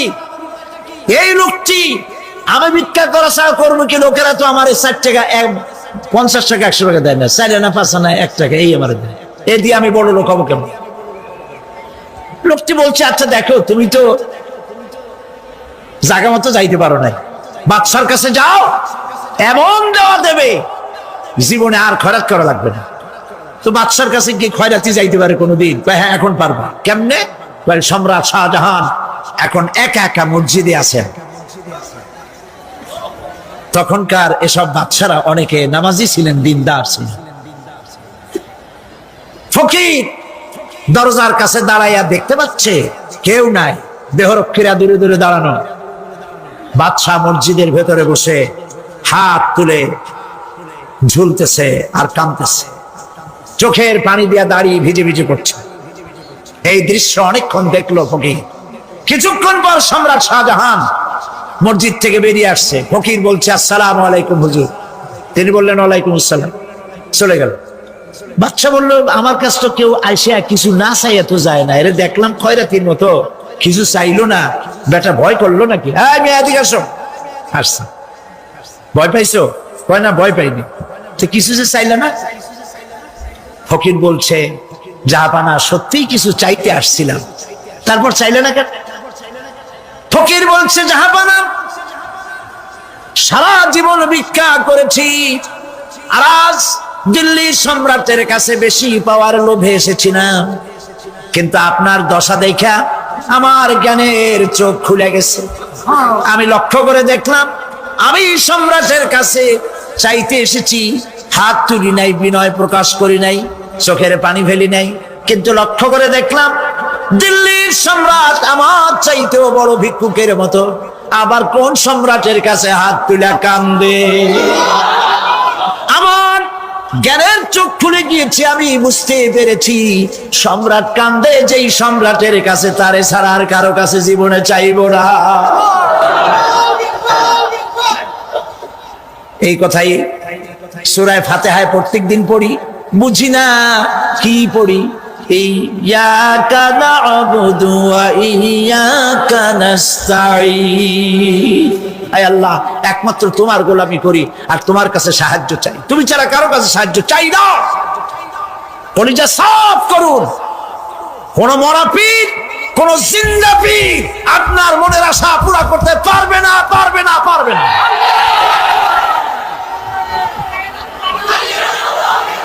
আর আজ থেকে কোন মাজারে টাকা দিবেন না, পয়সা দিবেন না, আগরবাতি দিবেন না, মোমবাতি দিবেন না, গোলাপ পানি দিবেন না। কারা কারা দিবেন না হাত উঁচু করে দেখা। সুবহানাল্লাহ, আলহামদুলিল্লাহ, লা ইলাহা ইল্লাল্লাহ। সুবহানাল্লাহ, আলহামদুলিল্লাহ, লা ইলাহা ইল্লাল্লাহ। সুবহানাল্লাহ, আলহামদুলিল্লাহ, লা ইলাহা ইল্লাল্লাহ, মুহাম্মাদুর রাসূলুল্লাহ। আল্লাহুম্মা আমিন। রব্বানা যালামনা আনফুসানা ওয়া ইন লাম তাগফির লানা ওয়া তারহামনা লানাকুনান্না মিনাল খাসিরিন। রব্বুল আলামিন, तमाम পৃথিবীর মাটির নিচে যত মুমিন মুমিনাত শুয়ে আছে আল্লাহ কবরগুলি কি জান্নাতের টুকরা বানায়া দাও। আয় আল্লাহ তাআলা, এই মুহূর্তে মনে পড়ে গেল আমাদের মা বাবার কথা। রব্বুল আলামিন, আমাদের আব্বা জান কত বছর আগে দুনিয়া থেকে বিদায় হয়ে গেল, নাম ধরে আর কেউ ডাকে না। কত কষ্ট করেছে, ধান বিক্রি করে, সুপারি বিক্রি করে, নিজের পেটে না দিয়া নিজের ভালো জামা না বানাইয়া আমাদের লেখাপড়া শিখাইছে, বাড়িঘর বানালো। আর একদিন তোমার ডাকে সাড়া দিয়া চলে গেল। যুগের পরে যুগ চলে গেল, বাপের মুখ আর দেখি না। আল্লাহ তাআলা, আমাদের আব্বা জান যাদের দুনিয়া থেকে বিদায় হয়ে গেছে, কবরটাকে বেহেশত বানায়। তুমি সম্রাটের সম্রাট, তুমি রাজাধিরাজ, তোমার মহব্বত ছাড়া কোনো মহব্বত যেন কলিজায় থাকে না মাবুদ। তোমাকে ছাড়া কাউকে যেন ভয় করি না মাবুদ। সারা জীবন শিরক আর বিদআত থেকে আমাদের তুমি বাঁচাও আল্লাহ। তোমার জাহান্নামকে আমরা ভয় পাই। আল্লাহুম্মা আজিরনা মিনান নার, আল্লাহুম্মা আজিরনা মিনান নার, আল্লাহুম্মা আজিরনা মিনান নার। রব্বানা তাকাব্বাল মিন্না ইন্নাকা আনতাস সামিউল আলিম ওয়া তুব আলাইনা ইন্নাকা আনতাত তাওয়াবুর রহিম। সুবহান রাব্বিকা রাব্বিল ইজ্জাতি আম্মা ইয়াসিফুন ওয়া সালামুন আলাল মুরসালিন ওয়ালহামদুলিল্লাহি রাব্বিল আলামিন। ওয়াজআল আখিরা কালামিনা ইনদাল মাউত লা ইলাহা ইল্লাল্লাহ মুহাম্মাদুর রাসূলুল্লাহ। আল্লাহ রাব্বুল আলামিনের কারবার উল্টা। যদি কোনো মানুষ গুনাহ করে, সেই গুনাহ থেকে যদি তওবা করে, চোখের পানি ফেলে যদি গুনাহ মাফ চায়, আল্লাহ বলেন শুধু গুনাহ মাফ করি না, গুনার খাতায় যে নাম থাকে ওই নামটাও আমি আল্লাহ মুছে ফেলে দেই। ওই নামটাও রাখি না, মুছে ফেলে দেই। সুবহানাল্লাহ। আল্লাহ হচ্ছেন রহমান রহিম। আল্লাহর কাছে যখন বান্দা কান্দে, গভীর রাত্রে, শেষ রাত্রে আল্লাহ রাব্বুল আলামিন প্রথম আকাশে আসেন। মুসলিম শরীফের হাদিস। প্রথম আকাশে এসে ডাকেন, ও আমার বান্দারা কে আছো? গুনাহ করে করে জীবন ভর্তি করে ফেলেছো, আমার কাছে কাঁদো। ঋণগ্রস্ত হয়েছো, ঋণ পরিশোধ করতে পারো না, আমারে বলো কে আছো এমন? জীবনটাকে বরবাদ করে ফেলেছো, অসুখ হয়েছে সারে না, আমাকে বলো। এভাবে আল্লাহ ডাকতে থাকেন। ওই সময় যে সমস্ত আল্লাহর বান্দারা আরামের ঘুমকে হারাম করে গভীর রাত্রে জেগে উযু করে তাহাজ্জুদের নামাজ আদায় করে রব্বুল আলামিনের দরবারে দুহাত তুলে কাঁদতে থাকে আর বলে, আল্লাহ যত গুনাহ করেছি আমার তো বেঁচে থাকার কথা না, তুমি বাঁচায় রাখছো। হাদিস শরীফে এসেছে, আল্লাহ বলেন, ও হাবিব, যখন একটা বুড়া মানুষ আমার কাছে হাত উঠায়, দাড়ি পাকা মানুষ, একজন দাড়ি পাকা বৃদ্ধ মানুষ যখন আমার কাছে হাত উত্তোলন করে, নবীজি বলেন ওই বুড়া মানুষটা যখন বলতে থাকে, আয় আল্লাহ রাব্বুল আলামিন, আমার এখন বয়স নাই, কামাই করতে পারি না, তাই ছেলে পেলেরা আমার চোখে দেখতে পারে না, বউর কাছে আমার কদর নাই, ছেলে পেলের কাছে আমার কদর নাই, ঘরে আমার জায়গা নাই, এখন আমি কামাই করতে পারি না, আমি এখন দাঁড়াতে পারি না, কোমর সোজা হয় না, পা চলে না, শুনতে পাই না, কান বন্ধ হয়ে গেছে, চোখে দেখি না, চোখের দর্শন শক্তিও নষ্ট হয়ে গেছে। রব্বুল আলামিন, পেছনে এত গুনাহ করেছি যে তোমার কাছে কিছু বলার মতো সাহস আমার নাই। এই বলে যখন বান্দা কান্দে, আল্লাহ রব্বুল আলামিন বলেন, এইভাবে বুড়া বান্দা যখন আমার দরবারে হাত তুলে কাঁদতে থাকে, তখন আমার শরম হয় এই বুড়া মানুষটারে কেমনে আমি খালি হাতে ফিরাইয়া দেই। আমি খালি হাতে এই বুড়াটাকে ফিরাইতে পারি না। মানুষ যখন এভাবে কাঁদতে থাকে, আল্লাহ রাব্বুল আলামিন ফেরেশতাদের জিজ্ঞেস করেন, ও আমার ফেরেশতারা, আমার এই বান্দাগুলা কান্দে কেন? সব তো ঘুমায় গেছে, ওরা কান্দে কেন? ফেরেশতা বলে, রব্বুল আলামিন তোমার বান্দা গুনাহ করেছে, জাহান্নামের আযাব থেকে মাপ চায়। আল্লাহ জিজ্ঞেস করেন, ওরা আমার জাহান্নাম দেখছে নাকি? বলে না দেখে নাই। ওরা আমারে দেখেছে নাকি? বলে না দেখে নাই। আমার বেহেশত দেখেছে নাকি? বলে না দেখে নাই। আল্লাহ বলেন, ফেরেশতারা আমার বেহেশত দেখে নাই, দোজখ দেখে নাই, আমারে দেখে নাই, শুধু আমার নবীর কথা বিশ্বাস করেছে, আমার কোরআনের কথা বিশ্বাস করে আরামের ঘুমকে হারাম করে এই গভীর রাত্রে কিভাবে কাঁদতেছে। ওদের কান্নায় আমার রহমতের দরিয়ায় জোশ মেরে গেছে। ও আমার ফেরেশতারা, তোরা সাক্ষী থেকে যা, আমার এই ক্রন্দনরত বান্দাগুলিকে আমি আল্লাহ মাফ করে দিলাম। আল্লাহ হচ্ছেন রহমান রহিম গফুর গফার। এই হিসাবে আল্লাহকে বিশ্বাস করতে হবে, তিনি আমাদের মালিক, তিনি আমাদের মনি। এই আল্লাহরে মানুষ বিশ্বাস করে না। কয়েক পাতা ইংরেজি বই পড়িয়া তারপর কয় যে সব বুঝছি। বলে কি বুঝছো? কয় দেয়ার ইজ নো গড। মাথা খারাপ কথা না। দেয়ার ইজ নো গড, আল্লাহ বলতে কেউ নেই, সব নাকি এমনি এমনি। এই যে আমাদের দেশে এক গরু পয়দা হয়েছে, আহমদ শরীফ, নাম শোনেন না আপনারা? আমরা বলেছি যে এটা তো আহমদ শরীফ না, এটার নাম হচ্ছে আহমাক।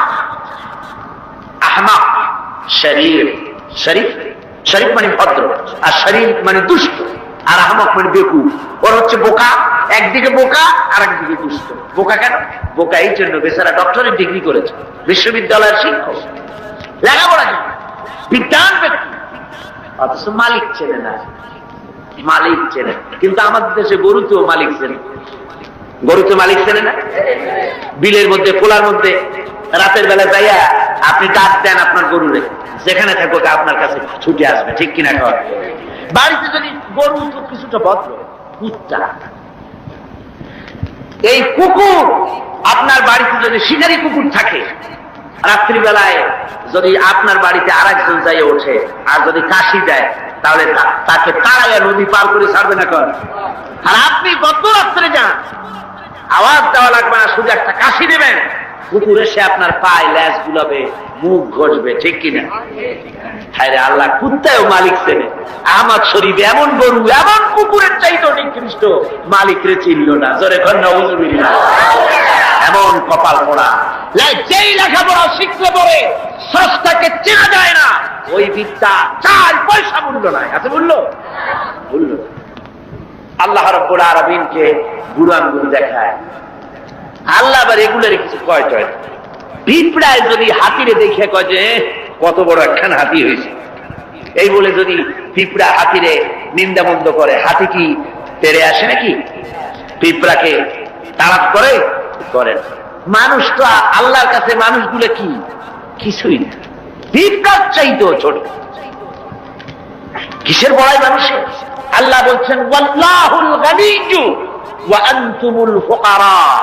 তোমরা সব ফকিরের গোষ্ঠী আর বেনিয়াজ, বেপরোয়া কেবলমাত্র আল্লাহ সুবহানাহু ওয়া তাআলা।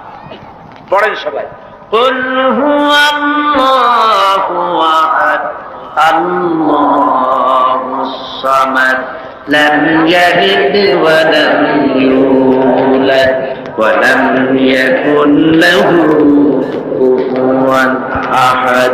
কুল হুয়াল্লাহু আহাদ, বলুন আল্লাহ এক এবং একক, নিরঙ্কুশ, বেনিয়াজ, তিনি কারো মুখাপেক্ষী নন। তাকে কেউ জন্ম দেয়নি, তিনিও কাউকে জন্ম দেন নাই। আকাশ আর জমিনে আল্লাহর সমকক্ষ কেউ নাই। জোরে বলেন সুবহানাল্লাহ। প্রচন্ড ক্ষমতার মালিক।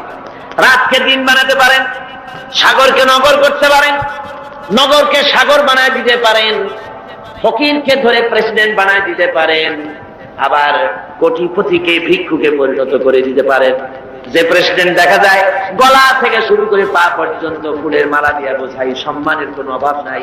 আবার ফুলের মালার পরিবর্তে জুতার মালা পরাইয়া জেলখানার মধ্যে ঢুকাই দিতে পারেন আল্লাহ রাব্বুল আলামিন। পারে কিনা? জোরে কোন পারে কিনা? প্রচন্ড ক্ষমতার মালিক তিনি, সব দেখেন, সব শোনেন। অবশ্য রাতের বেলায় দেখেন না নাকি? আল্লাহ কি ঘুমায়? জোরে কোন আল্লাহ ঘুমায়? লা তাখুযুহু সিনাতুন ওয়ালা নাওম, তার কোনো ঘুম নাই, তন্দ্রাও নাই, সব তিনি দেখেন এবং শোনেন। আল্লাহর উপরে এরকম ঈমান আনতে হবে, প্রচন্ড ঈমান তার উপরে রাখতে হবে, তার রহমতের উপরে ভরসা করতে হবে এবং এই কথা মনে রাখতে হবে যে আল্লাহ রাব্বুল আলামিন তিনি কেবল আমাদেরকে রহমত করতে পারবেন না, জাত করতে পারেন।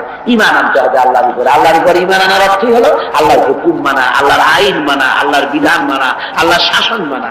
এই কোরআনে কারীমে আল্লাহ যেসব কথা বলেছেন সেই কথা অনুযায়ী জীবনকে পরিচালনা করা, এটাই হলো আল্লাহর প্রতি ঈমান আনা। তো ঈমান আনার কথা যেখানে আল্লাহ বলেছেন সেখানে বলেছেন ওয়াবিলুস সালিহাত। ঈমান যেখানে, আমলে সালেহের কথা সেখানে। ঈমানের কোনো দাম নাই যদি আমলে সালেহ না থাকে, আমলে সালেহের কোনো দাম নাই যদি ঈমান না থাকে। কথা বুঝে আসতেছে আপনার? দেখুন কোরআনে কারীমের ভিতরে অন্যত্র এসেছে ইন্নাল্লাযীনা আমানু ওয়া আমিলুস সালিহাতি কানাত লাহুম জান্নাতুল ফিরদাউসি নুজুলা। নিশ্চয়ই যারা ঈমান এনেছে এবং আমলে সালেহ করেছে তাদেরকে আল্লাহ রাব্বুল আলামিন জান্নাতুল ফিরদাউস দিবেন। তো এই যে ঈমান যেখানে, আমলে সালেহ সেখানে। আমলে সালেহ না হলে, অর্থাৎ নেক কাজ, সৎ কাজ না হলে ঈমানের দাম নাই। এজন্য আমি দৃষ্টান্ত দিতে গিয়ে বলি ঈমান হলো একটা এক, ওয়াহিদ, একটা ফিগার। ঈমান হলো এক, আর আমলে সালেহ নেক কাজ হলো শূন্য। নেক কাজগুলি কি? কথা বলেন না কেন? নেক কাজগুলি কি? শূন্য। এখন দাম কার বেশি, একের বেশি না শূন্যের বেশি? অনেকে বলে কয় যে না শূন্যের দাম বেশি। বলে কিরকম? কয় যে একের সামনে শূন্য বসলো তো একের দাম বেড়ে গেল, 1-10 হয়ে গেল, আর একটা শূন্য দিলে 100 হয়ে গেল, কাজে শূন্যের দাম বেশি। আমি বলি আপনার থিওরি যদি ঠিক হয় তাহলে শূন্য বসাইতে থাকেন যতদিন পারে। তো বসাইলো একক, দশক, শতক, সহস্র, অযুত, নিযুত, কোটি, লক্ষ, পদ্ম, খর্ব, মহাখর্ব, নিখর্ব, এরকম করে করে জনমের মতো শূন্য বসাই দিল। আমি বললাম আপনার এখন একের দাম, আপনার এই শূন্যের দাম তো বেশি বললেন, আমি আমার এক উঠে পকেটে খুঁয়ে দিলাম, দেখি আপনার শূন্যের দাম কত। শূন্যের আর দাম থাকবে? কোনো দাম থাকবে না। শূন্যের মূল্য হয় একের কারণে। শূন্যের মূল্য হয় কিসের কারণে? একের কারণে। এক আছে বলে শূন্যের দাম বেশি, আর যদি এক না থাকে শূন্যের কোনো দাম নাই। সুতরাং এক হল ঈমান, আর শূন্য হচ্ছে ভালো কাজ। ঈমান আছে, একটা ভালো কাজ করেছেন 10 হয়ে গেল, আরেকটা ভালো কাজ করলেন 100 হলো, আরেকটা ভালো কাজ করলেন 1000 হলো। এ হলো আপনার চিন্তায় 1000 হয়েছে, কিন্তু আল্লাহর খাতায় অনেক বেশি হয়ে গেছে। কত হয়েছে? অনেক বেশি। কিরকম? মানুষ যখন হযরত আদম আলাইহিস সালাম আর শয়তানকে আল্লাহ রাব্বুল আলামিন যখন পৃথিবীতে নির্বাসিত করে দিলেন, শয়তান তখন বলল যে আদমের কারণে আমার জীবন বরবাদ হয়ে গেল, আমার আমল নষ্ট হয়ে গেল, ওই আদম সন্তানকে আমি জাহান্নামের ভিতরে বেশি বেশি ঢুকাই দেব, আমি হায়াত চাই কিয়ামত পর্যন্ত। আল্লাহ হায়াত দিয়ে দিলেন। শয়তান চলে আসার পরে রব্বুল আলামিন ফেরেশতাদের বললেন, ও আমার ফেরেশতারা, এই শয়তান যখন আমার বান্দাদেরকে কোন কুমন্ত্রণা দিবে তখন তোমরা আমার বান্দা যখন গুনাহ করার জন্য নিয়ত করবে তখন তার আমলনামায় কোনো গুনাহ লিখবা না, গুনাহটা করা হয়ে গেলে একটা গুনাহই লিখবা। আর যখন আমার বান্দা যদি কোনো ভালো কাজ করার নিয়ত করে, কাজটা করে নাই, শুধু নিয়ত করেছে, একের পরিবর্তে একটা নেকি লেখা দাও। আর যখন ভালো কাজটা করা হয়ে যাবে তখন তার আমলনামায় একের পরিবর্তে 10 গুণ বাড়াইয়া লিখে দিও। জোরে বল সুবহানাল্লাহ। সুতরাং যত ভালো কাজ করবেন আপনার আমল বেড়ে যাবে। কি বেড়ে যাবে? আপনার আমল বাড়তে থাকবে। আর আপনার ঈমান নাই। অনেকে কয় যে হুজুর এমনি আমি মানুষ খুব ভালো, বলে কিরকম ভালো? মিথ্যা কথা কই না। তারপরে যে জায়গায় টিউবওয়েল নাই টিউবওয়েল করে দিই, কানা মানুষের চোখ ভালো করে দেওয়ার জন্য অপারেশনের ব্যবস্থা করি, এতে মিসকিনরে খাইতে দিই, অনেক ভালো ভালো কাজ করি, খালি যা নামাজ পড়ি না, তাতে কি আমার ঈমান নষ্ট হয়েছে নাকি? আমি বলি ভাই ঈমানই তো নাই, এটা নষ্ট হবে কি? ঈমান তো থাকা লাগবে। লা দীনা লিমান লা সালাতা লাহু, যার কাছে নামাজ নাই তার কাছে দ্বীন নাই, ঈমান নাই। মনে রাখবেন, যে ব্যক্তি নামাজ পড়ে না, মুসলমান বলে দাবি করা কোন অধিকার তার নাই,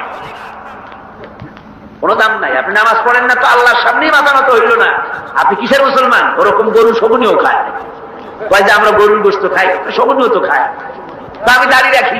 রবীন্দ্রনাথ তো দাঁড়িয়ে রাখছি, কার্ল মার্কস তো দাঁড়িয়ে রাখছে, তাহলে কি হয়েছে? কথা বুঝতে পেরেছেন? সুতরাং মাথা নত করতে হবে, আল্লাহরে সেজদা দিতে হবে।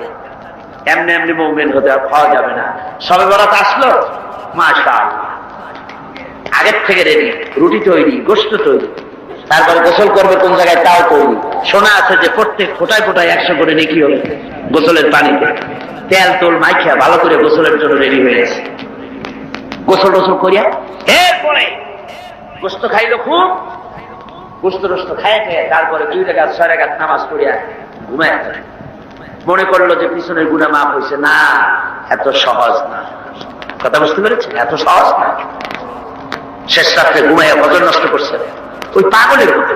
এক পাগল বলছিল যে মিয়া তুমি গরু কেন? ভালো মানুষকে পাগলে বলতেছে গরু কেন? ঘুরতেছি, গরু তালাশ করি, একটা গরু কিনবো, পরশুদিন কোরবানি হবে, কোরবানির গরু তালাশ করি, কিনবো। পাওনা কাজে না পাইনি। পাওনা তাতে কি হয়েছে? একটু মাঠে কত গরু একটা ধরে নিয়ে জবাই দিই। কয় যে তো তুমি পাগল, তোমার কথা, পরের গরু জবাই দিলে তো গুনাহ হবে, আমি গরু কিনে জবাই দেবো। তুমি পাগল, আমি পাগল। পাগলে বলতেছে তুমি পাগল।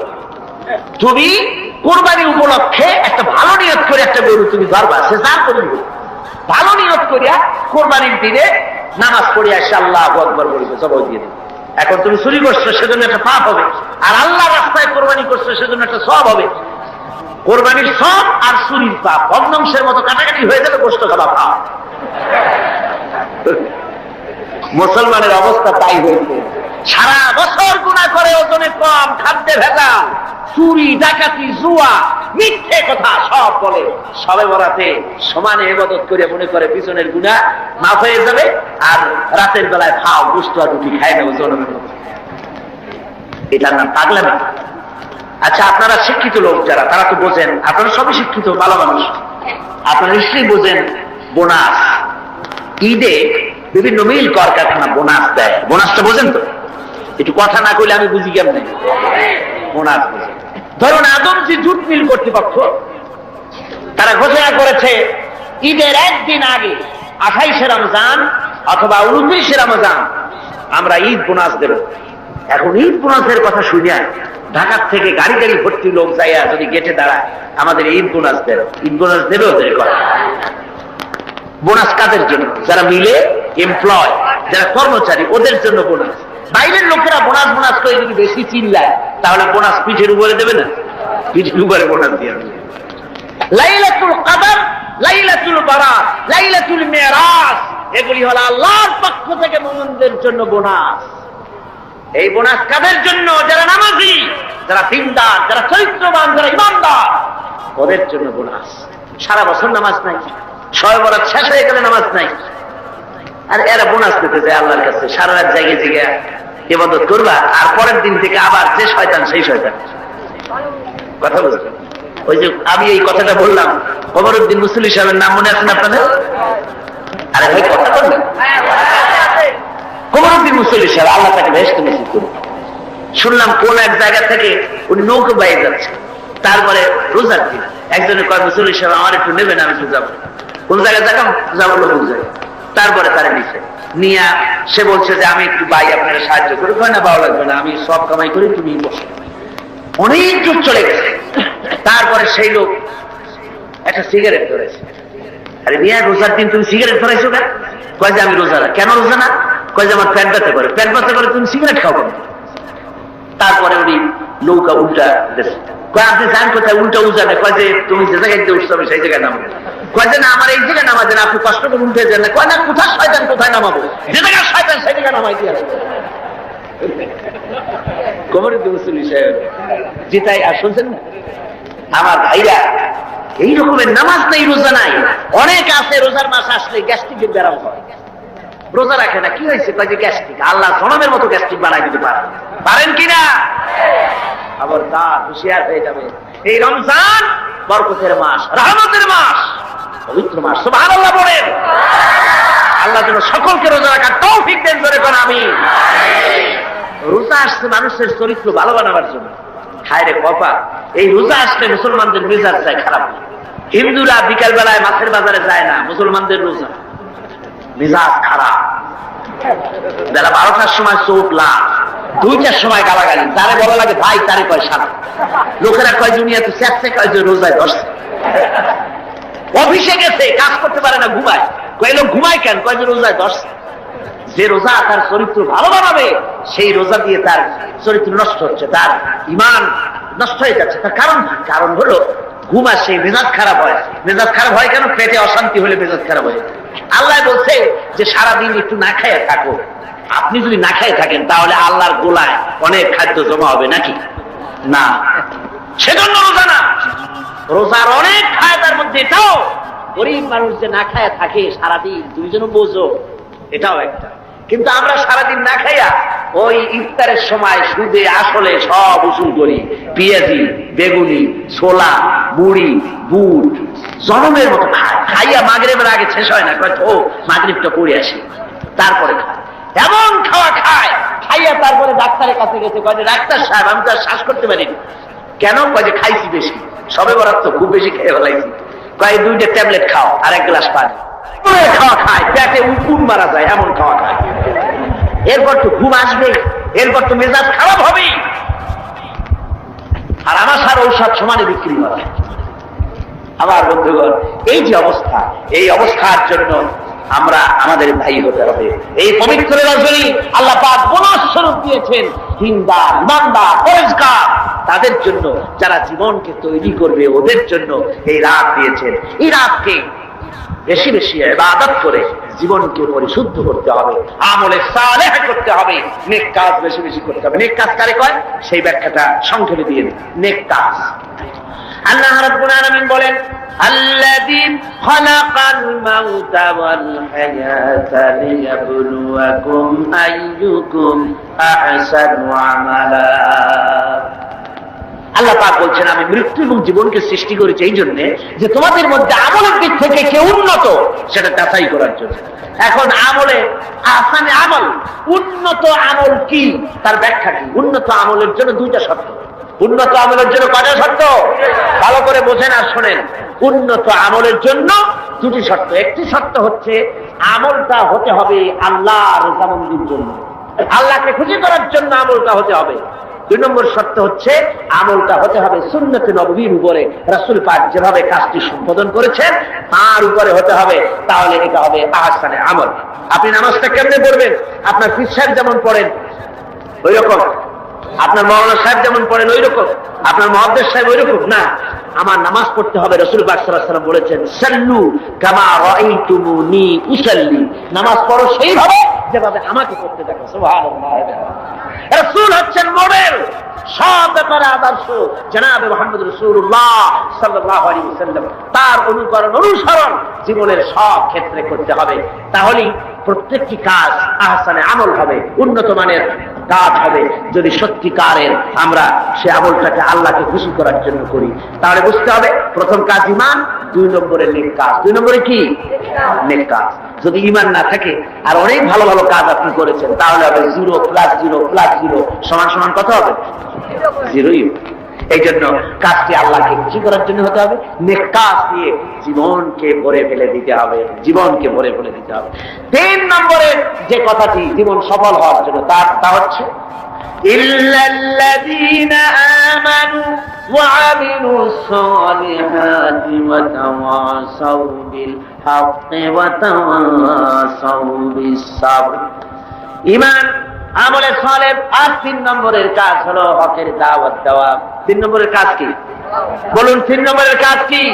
হকের দাওয়াত। হক কি? ইসলাম। হক কি? জোরে বলুন, হক কি? ইসলামের দাওয়াত দিতে হবে। ইসলামের দাওয়াত দিতে হবে, ঘরে ঘরে পৌঁছে দিতে হবে ইসলামের দাওয়াত। মানুষকে বুঝাতে হবে ইসলাম ছাড়া উপায় নেই। ইসলাম হচ্ছে একটা কমপ্লিট কোড অফ লাইফ, মুকাম্মাল নিজামে হায়াত, একটি পরিপূর্ণ জীবন ব্যবস্থা যার মধ্যে আছে অর্থনীতি, সমাজনীতি, রাজনীতি, সব আছে। কোরআন শরীফে আছে না অর্থনীতি, রাজনীতি আছে না? আমাদের দেশে কথা উঠেছে যে ধর্মনিরপেক্ষতা অবলম্বন করতে হবে, ধর্ম আর রাজনীতি আলাদা। এ ধরনের কথা শহরে বন্দরে হয়, মানুরি পাড়ার মতো এই প্রত্যন্ত অঞ্চলে সব জায়গায় এসব কথা বোধহয় বলা হয় না। বলা হয় ধর্ম আর রাজনীতি আলাদা বলে। আমার ভাইরা মনে রাখবেন, ধর্ম নিরপেক্ষ মতবাদ এটি একটি কুফরি মতবাদ। যারা বলে এটি কি মতবাদ? দুনিয়ার সব আলিম, সব মুহাদ্দিস, সমস্ত মুফাসসির একমত, ধর্ম নিরপেক্ষ মতবাদ হচ্ছে কুফরি মতবাদ। যেহেতু আল্লাহর কথার সাথে সম্পূর্ণ কন্ট্রাডিক্টরি কথা, সাংঘর্ষিক। আল্লাহ বলছেন ইয়া আইয়ুহাল্লাযীনা আমানু আতিউল্লাহ ওয়া আতিউর রাসূল ওয়া উলিল আমরি মিনকুম। ও বিশ্বাসীরা, তোমরা যারা আমার উপর ঈমান এনেছো, আল্লাহর পরে আল্লাহর আনুগত্য করো এবং রাসূলের আনুগত্য করো। কোন ক্ষেত্রে আনুগত্য করো? সকল ক্ষেত্রে। কিন্তু ধর্ম নিরপেক্ষবাদী যারা, তারা বলে যে ধর্ম ব্যক্তিগত ব্যাপার, ধর্ম ব্যক্তিগত ব্যাপার, জীবনের সব ক্ষেত্রে ধর্ম পালন করা যাবে না, এই কথাই তারা বলে। অর্থনীতিতে, সমাজনীতিতে, রাজনীতিতে ধর্ম পালন করা যাবে না, ধর্ম ব্যক্তিগত ব্যাপার। তাহলে কোরআনের আয়াতের সাথে সাংঘর্ষিক হলো না? জোরে বলেন, সাংঘর্ষিক হলো না? এই জন্য ধর্ম নিরপেক্ষ মতবাদ হচ্ছে একটি কুফরি মতবাদ। যারা বলে ধর্ম নিরপেক্ষ মতবাদ দিয়ে সংখ্যালঘুদেরকে নিরাপত্তা বিধান করার জন্যই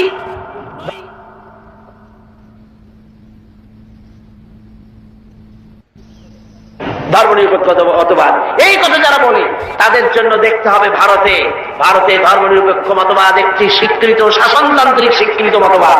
কিন্তু এই মতবাদ দিয়ে তাদের দেশে তারা কি সংখ্যালঘুদের জান মাল এবং তাদের উপাসনালয়কে নিরাপত্তা দিতে পেরেছে? জোরে বলেন, পেরেছে? ধর্ম নিরপেক্ষ মতবাদ আরেকবার প্রমাণ করে দিল যে এটা কোনো মানুষের জন্য সঠিক মতবাদ হতে পারে না। ওরা বাবরি মসজিদ ভেঙেছে। ভারতের প্রধানমন্ত্রী নর পশুরাও, এটা নরসীমা না, এটা নর পশু। পৃথিবীতে কোন মানুষ আজ পর্যন্ত মসজিদ ভাঙ্গার অপরাধ পৃথিবীতে কেউ করে নাই, যে কিনা করে, কেউ করেনি। এই পৃথিবীর সবচেয়ে নিকৃষ্ট শয়তান নর পশু ভারতের প্রধানমন্ত্রী, এটা কি শয়তান? যারা বলে ওটা কি? এই শয়তানটি বিজেপি দিয়ে মসজিদ ভাঙায়। বাবরি মসজিদের উপরে যখন শাবল এবং কোদাল চলতেছিল, সিএনএন কেবল নিউজ নেটওয়ার্কের মাধ্যমে যখন আমরা এই দৃশ্য দেখেছি, আমার তো মনে হচ্ছিল যে এই শাবলগুলি মসজিদের উপরে পড়ছে না, বরং পৃথিবীর 125 কোটি মুসলমানের কলিজার উপরে পড়তেছে। মুসলমানদের কলিজা ভেঙে চুরে ওরা টুকরা টুকরা করে দিচ্ছে। মসজিদ ভাঙা হয়, এরপর সে মুসলমানের কলিজায় আগুন জ্বলে না, ওইটা কি মুসলমান? ওইটা কি মুসলমান? ভারতের মুসলমানেরা তারা রাস্তায় নেমেছে, নিরস্ত্র প্রতিবাদ করতে রাস্তায় নেমেছে। নরপশু পুলিশেরা এই মুসলমানদেরকে গুলি করে পাখির মতো শিকার করেছে। যখন মসজিদ ভাঙা হয়, পুলিশেরা রাইফেল নিয়ে নীরব হয়ে নীরব দর্শকের ভূমিকা পালন করে, একটা ফাঁকা গুলিও করে না। অথচ মুসলমান গুলি মেরেছে, একটা দুইটা না, হাজার হাজার মুসলমান মেরেছে। এ পর্যন্ত শত শত মসজিদ ভেঙে তারা টুকরা টুকরা করে ফেলেছে। ভারতের একটা বড় রকমের এজেন্ট, বড় রকমের দালাল, ভারতের একটি দল আমাদের দেশে কাজ করে, আছে না? আছে কিনা কম? ভারতের এই গোলামেরা বাংলাদেশ পার্লামেন্টে যখন ভারতের এই কাজের প্রতিবাদ আর নিন্দা জানাচ্ছিল, সেই গোলাম দলটি যদি 5 ভাগ বলেছে মসজিদ ভাঙার কথা, 95 ভাগ বলেছে ভারতের স্বার্থের কথা। জোরে করেন নাউজুবিল্লাহ। ওরা মসজিদ ভেঙেছে, টুকরা টুকরা করে দিয়েছে। আমরা মসজিদ ভাঙার প্রতিশোধ নিতে গিয়ে বাংলাদেশে কোনো মন্দির ভাঙতে পারি না, ঠিক কিনা? যারা বলেন ঠিক কিনা? মন্দির ভাঙা যাবে না। যদি কেউ মন্দির ভেঙে থাকে কোথাও, নিশ্চয়ই সব অপরাধ করেছে। আমরা ইসলামের প্রতিশোধের নীতিতে বিশ্বাসী নয়।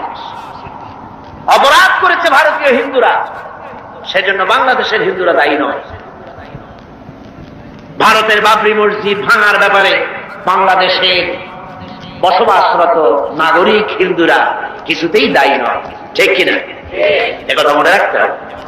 তবে ভারতকে এর মাসুল দিতে হবে, এর মাসুল দিতে হবে, কোনো সন্দেহ নাই। ভারত, তাকে মনে রাখতে হবে, ভারত রাশিয়ার চাইতে শক্তিশালী নয়। রাশিয়ার মতো প্রচন্ড শক্তিশালী দেশ পারমাণবিক অস্ত্রের গুদাম যার কাছে, রাসায়নিক অস্ত্রের গুদাম যার কাছে, সেই রাশিয়া আফগানকে ভাঙতে এসে রাশিয়া নিজেই ভাইয়ে চুরা টুকরা টুকরা হয়ে গেছে। যায় নাই? আজকে পবিত্র লাইলাতুল বারাত, আপনারা বিশ্বাস করুন, নরপশুরাও ভারতের বাবরি মসজিদকে যেভাবে ভেঙেছে, মসজিদের ইটগুলো যেভাবে টুকরা টুকরা করেছে, গোটা ভারত ইতিহাসের থেকে, মানচিত্র থেকে, পৃথিবীর মানচিত্র থেকে টুকরা টুকরা হয়ে বুঝে যাবে ইনশাআল্লাহ।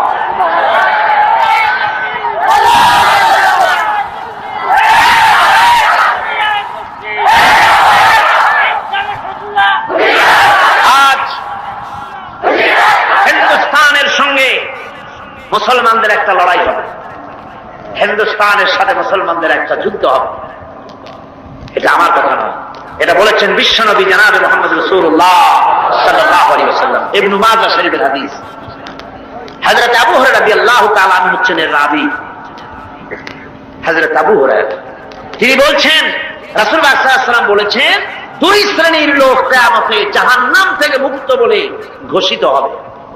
এক শ্রেণী হচ্ছে ওরা যারা ঈসা আলাইহিস সালামের সাথে থেকে দাজ্জালের বিরুদ্ধে যারা লড়াই করে শাহাদাত বরণ করবে, কিয়ামতের দিন আল্লাহ পাক তাদেরকে জাহান্নাম থেকে মুক্ত বলে ঘোষণা করবেন। দ্বিতীয় শ্রেণী রাসূলুল্লাহ বলছেন, হিন্দুস্তানের সঙ্গে একটা জিহাদ হবে, ওই জিহাদে যারা শহীদ হবে, কিয়ামতের দিন আল্লাহ পাক তাদেরকে জাহান্নাম থেকে মুক্ত বলে ঘোষণা করবেন।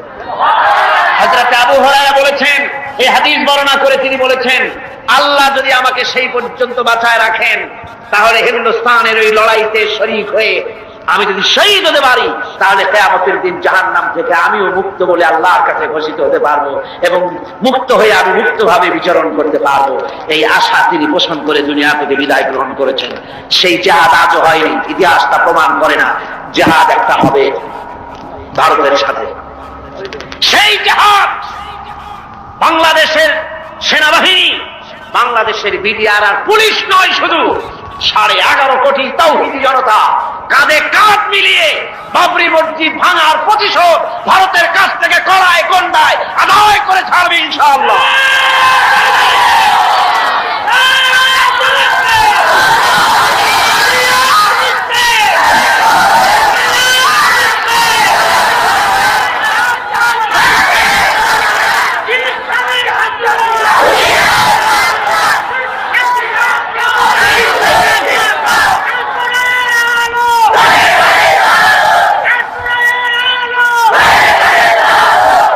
কথা মনে রাখতে হবে, আল্লাহ পাক মুমিনদের সাথে থাকেন। কোরআনে কারীমে রব্বুল আলামিন বলেছেন, ওয়ালা তাহিনু ওয়ালা তাহজানু ওয়া আনতুমুল আ'লাউনা ইন কুনতুম মুমিনিন। কোনো ভয় নাই, কোনো চিন্তা নাই, তোমরা যদি মুমিন হও, আমি আল্লাহ রব্বুল আলামিন তোমাদেরকে জয়ী করব। জোরে কোন সুবহানাল্লাহ। তোমরা বিজয়ী হবে তোমরা যদি মুমিন হও। সুতরাং হকের দাওয়াত নিয়ে অগ্রসর হতে হবে। ইসলামের বিজয় আসতেছে সামনে, ইসলামের চরম চূড়ান্ত বিজয় আসবে। আজকে মানবীপাড়ার যত তরুণ যুবক, কলেজ ইউনিভার্সিটির ছাত্র যারা এই মাহফিলে তোমরা এসেছো, যুবকদের বলবো, তোমরাই ইসলামের মূল মেরুদণ্ড। তোমাদেরকে রাসূলুল্লাহ ভালোবেসেছেন, ইসলাম তোমাদেরকে কদর করেছে, তোমাদেরকে আসতে হবে মূল পথে। ওইসব আজেবাজে আন্দোলন ছেড়ে দিতে হবে, মানুষের তৈরি করা মতবাদ এসব আন্দোলন ছেড়ে দিতে হবে। তোমরা চিন্তা করে দেখো না, তোমাদের নেতারা তোমাদের কাছে কি চায়, তোমাদের নেতারা তোমাদেরকে কি বলে। তোমাদের নেতারা তোমাদের কাছ থেকে শুধু শক্তি চায়, তোমাদের রক্ত চায়, তোমাদেরকে চরিত্রবান বানাবার জন্য তারা কোনো চেষ্টা করে না। তোমাদের নেতারা কখনো বলে না, ছেলেরা নামাজ পড়ো 5 ওয়াক্ত মতো, মা বাপের খেদমত করো, এইসব কথা বলে? এই রোজার মাস আসতেছে, রোজা রেখো, ওস্তাদের সম্মান করো, এরকম বলে? কিসের ওস্তাদের সম্মান করবে? কলেজের প্রিন্সিপাল পিটাইয়া ডাক্তার সব আগে বেলায়। ঢাকা বিশ্ববিদ্যালয়ের প্রাক্তন ভাইস চ্যান্সেলর মনিরুজ্জামান মিয়া সাংবাদিক সাক্ষাৎকারে বলতেছিলেন, দুঃখ করে, আমি বিশ্ববিদ্যালয়ের এমন এক জন্তু, আমার দাঁতও নাই, নখরও নাই, খালি বসে বসে মায়ের খায়। আমরা বলেছি, মায়ের তো খাবিনি, মেহমান দাওয়াত দিয়ে নিজের পোষা গুন্ডা দিয়ে মায়ের খাওয়ায়, মায়ের আপনি খাবেন না, খাবে কিনা? এটা খাওয়া খুব স্বাভাবিক কথা। আদব শিক্ষা সেখানে দেওয়া হয় না। তোমাদের নেতারা তোমাদেরকে আদব শিক্ষা দেয় না। তোমাদের হাতে টাকা দেয় মদ, জুয়া, জেনা, ব্যভিচার ইত্যাদির জন্য, তোমাদেরকে অস্ত্র দেয় অন্যের সভাপণ্ড করার জন্য, অন্যের দল ভাঙ্গার জন্য, এইসব করে তোমাদেরকে চরিত্রবান বানাবার জন্য তাদের কোনো প্রোগ্রাম নাই। কথা ঠিক কিনা? কথা ঠিক কিনা? এই জন্য যুবকদেরকে, তরুণদেরকে ফিরে আসতে হবে ইসলামের সুশীতল ছায়াতলে। এখানেই শান্তি, এখানেই মুক্তি, এখানেই নাজাত। চলে আসো এই ইসলামের দিকে, এই দাওয়াত নিয়ে ছড়িয়ে পড়ো। আজকে বসনিয়ার উপর অত্যাচার হতেছে, বসনিয়ার মুসলমানরা মার খেতেছে, আলজেরিয়ায় মার খেতেছে, প্যালেস্টাইনে মার খেতেছে। প্যালেস্টাইনের নো ম্যানস ল্যান্ডে, ইসরায়েল আর লুবনান এর মাঝখানে নো ম্যানস ল্যান্ডে প্রায় 500-এর মতো ফিলিস্তিনি মুসলমানেরা কষ্ট পাচ্ছে। মুসলমানেরা বিপদে পড়লে জাতিসংঘ দেখে না, আমেরিকাও দেখে না, ব্রিটিশও দেখে না, কেউ দেখে না। মুসলমান বিপদে পড়েছে, একটা কুত্তা বিড়ালের জীবনের যে দাম আছে মুসলমানদের দাম ওদের কাছে নাই। এইভাবে প্রতিকরণ তারা করতেছে। আজ ভারতে মুসলমান নির্যাতিত, কাশ্মীরে নির্যাতিত, বার্মায় নির্যাতিত, সব জায়গায় মুসলমানদের উপর নির্যাতন চলছে। এই নির্যাতনের পরই ইসলাম প্রতিষ্ঠিত হবে ইনশাআল্লাহ। কোনটা প্রতিষ্ঠিত হবে? ইসলাম প্রতিষ্ঠিত হবে। সেজন্য এই দাওয়াত নিয়ে ঘরে ঘরে পৌঁছে যেতে হবে, ইসলামী আন্দোলনে শরীক হতে হবে। কিন্তু ইসলামী আন্দোলনে শরীক হওয়ার ব্যাপারে অনেকে আবার কয় যে হুজুর কোন ইসলামে যাবো? ইসলামের এত দল, কোনটায় যাবো? সেই জন্য কোনটায় যাই না।